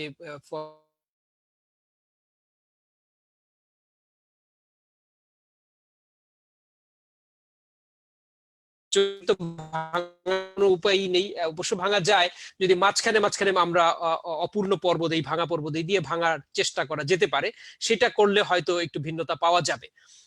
সনেটেও আমি মনে করি যে সেইভাবে না গিয়ে অক্ষরবৃত্তের পর্বগুলো ঠিক রেখে যদি ভেরিয়েশন আনা যায় তাহলে একটু ভিন্ন রকম লাগে। এটি তো একটি আছেই, আরেকটা জিনিস হলো যে বিষয় বৈচিত্র্যটা আনা দরকার। বিষয় বৈচিত্র্য আনলেই ভিন্ন রকম লাগবে। আর আপনারা এই বিষয়টি লক্ষ্য করেছেন কিনা জানি না, ইংরেজিতে সনেট লেখা হয় 10 সিলেবলে। 10 সিলেবলে, মানে সিলেবল মানে হচ্ছে স্বরবৃত্ত ছন্দ। আমরা যদি এটাকে স্বরবৃত্ত ছন্দ ধরি, তাহলে স্বরবৃত্ত ছন্দের 10 মাত্রায় যদি সনেট লেখেন সেটাও কিন্তু করা যায়। আমি এক্সপেরিমেন্টাল একটি দুটি লিখেছি, তো সেই রকম ট্রাই করে দেখতে পারেন যে স্বরবৃত্ত ছন্দে 10 মাত্রায় পংক্তি এবং 14 লাইনে শেষ করা, এরকম করে চেষ্টা করা যেতে পারে। একটা এক্সপেরিমেন্ট, ভিন্ন রকমের সনেট হতে পারে বাংলা ভাষা, ইংরেজির মতো করে, সেটি একটি হতে পারে। আর স্টালিন ভাই রানা হামিদের কবিতা সম্পর্কে যে কথাটি বলেছেন, যে রানা হামিদের কবিতা সম্পর্কে আমিও প্রায় একই রকমই কথা বলবো, যে নতুন বিষয় কিংবা নতুন ছন্দ আসেনি, সেটি আনা অত সহজ না। সেটি অনেকগুলো কবিতা লেখলে একটি কবিতাতে হয়তো নতুন বিষয় চলে আসে, নতুন ধরনের ছন্দের দোতনা চলে আসে। আদারওয়াইজ আমরা তো প্রচলিত ছন্দে প্রচলিত নানান বিষয় যারা লিখে গেছেন সেগুলোই লিখি বেশিরভাগ ক্ষেত্রে। তবে রানা হামিদের কবিতা নতুনত্ব না থাকলেও ওর কবিতা শুনলে বা পড়লে মনে হয় যে এটা একটা কবিতা। এটি হচ্ছে রানা হামিদের জন্য আমি বলবো যে ওর কবিতা শুনলে কখনোই মনে হয় না যেটি কবিতা হয়ে ওঠেনি। ওর কবিতা শুনলে মনে হয় এবং পড়লে মনে হয় যেটি কবিতা। তো আজ রানা হামিদ সম্পর্কে এইটুকুই বলবো, এবং নতুন বিষয়ের অনুসন্ধান তাকে করতে হবে, আমাদের সকলকেই করতে হবে, এবং তার মধ্যে প্রমিত সম্ভাবনা আছে। রানা হামিদ একদিন বড় কবি হয়ে উঠবে বলেই আমার মনে হয়। এনাম রাজুর কবিতা আমার ভালো লেগেছে, দুটি কবিতা পড়েছে, দুটি কবিতাই ভালো লেগেছে। তো এনাম রাজু সম্পর্কে আগে যেটা বলেছে আজকেও বলি, উচ্চারণটা একটু সুন্দর করতে হবে, তাহলে আমরা অনেক শব্দই আঞ্চলিক উচ্চারণের কারণে বুঝতে পারি না। হ্যাঁ, তো উচ্চারণটা একটু সুন্দর হলে আমরা আরো স্পষ্ট করে কবিতাগুলো বুঝতে পারবো। সংঘমিত্র চক্রবর্তীর তিনটি কবিতাই আমার ভালো লেগেছে। আজকে তিনি প্রথম এসেছেন, তার সঙ্গে আমার ফেসবুকে পরিচয়, আমি আমন্ত্রণ জানিয়েছি, তিনি এসেছেন, তিনটি কবিতা পড়েছেন, আমার তিনটি কবিতাই ভীষণ ভালো লেগেছে। এবং আমি আশা করব যে আপনি নিয়মিত আমাদের আসরে যোগ দেবেন, আপনার উপস্থিতি আমাদের আসরকে সমৃদ্ধ করবে। ফেরদৌস সালাম ভাইয়ের সনেট আমার বরাবরের মতোই লেগেছে, এবং তিনি নিশ্চয়ই সনেটে মোহিত হয়ে আছেন। সনেট লিখতে থাকুন, খারাপ না। তবে ওই যে স্বরবৃত্তের সনেটও লেখার চেষ্টা করতে পারেন, মাত্রাবৃত্তেও চেষ্টা করতে পারেন, নানান রকমের ছন্দে সনেট লেখার চেষ্টা করা যেতে পারে। আর একেবারে টোটালি অন্যরকম বিষয়ে চলে যান না, যে বিষয়ে আমরা কেউ কখনো চিন্তা করি নাই, যেরকম শব্দ আমরা কেউ কখনো চিন্তা করি নাই, এটা অন্যরকম বিষয়ে চলে যান না। দেখেন যে সনেটে একটা বৈচিত্র্য আসুক, যেটা স্টালিন ভাই বলেছে, শামসুর রহমানের সনেটগুলো কিন্তু ভিন্ন, আল মাহমুদের সাথে কোনো ধারে কাছেই নেই। অবশ্য তারা সমসাময়িক কবি, একজন একজনকে ফলো করবে না, এটাই স্বাভাবিক। উত্তর প্রজন্মই সাধারণত ফলো করে বা চলে আসে। তো একটু অন্যরকম, একেবারে খুব নাগরিক বিষয় হতে পারে, একেবারে খুব এলিয়েন বিষয় হতে পারে, অন্যরকম বিষয় হতে পারে, খুব ছোট্ট একটা পোকা নিয়ে হতে পারে, মানে অন্যরকম কিছু নিয়ে করতে পারেন আর কি। তাহলে হয়তো এই এই বিষয়টা থেকে বেরিয়ে আসতে পারবেন। আর অন্যরকম কবিতাও মাঝে মাঝে দেন, সবসময় শুধু সনেটে না থাকেন। সবাইকে আমার মনে হয় ধন্যবাদ জানিয়ে আজকের মতো আমরা শেষ করি। আমরা 1.5 ঘন্টা হয়ে গেছে। আমার মনে হয় আজকে আসরটি খারাপ হয়নি, ভালোই হয়েছে। এবং আগামীকাল আমরা ঠিক একই সময় আসবো, এবং কালকের ফিচার পোয়েট ফেরদৌস সালাম, তিনি 3টি কবিতা পড়বেন, আমরা সবাই একটি করে কবিতা পড়বো। আমরা শুধুমাত্র ফেরদৌস সালামের কবিতা নিয়ে আলোচনা করব, আমাদের কবিতা নিয়ে কালকে কোনো আলোচনা হবে না। সবাইকে ধন্যবাদ জানিয়ে আজকের মতো শেষ করছি, দেখা হবে আবার কালকে। শুভরাত্রি। শুভরাত্রি।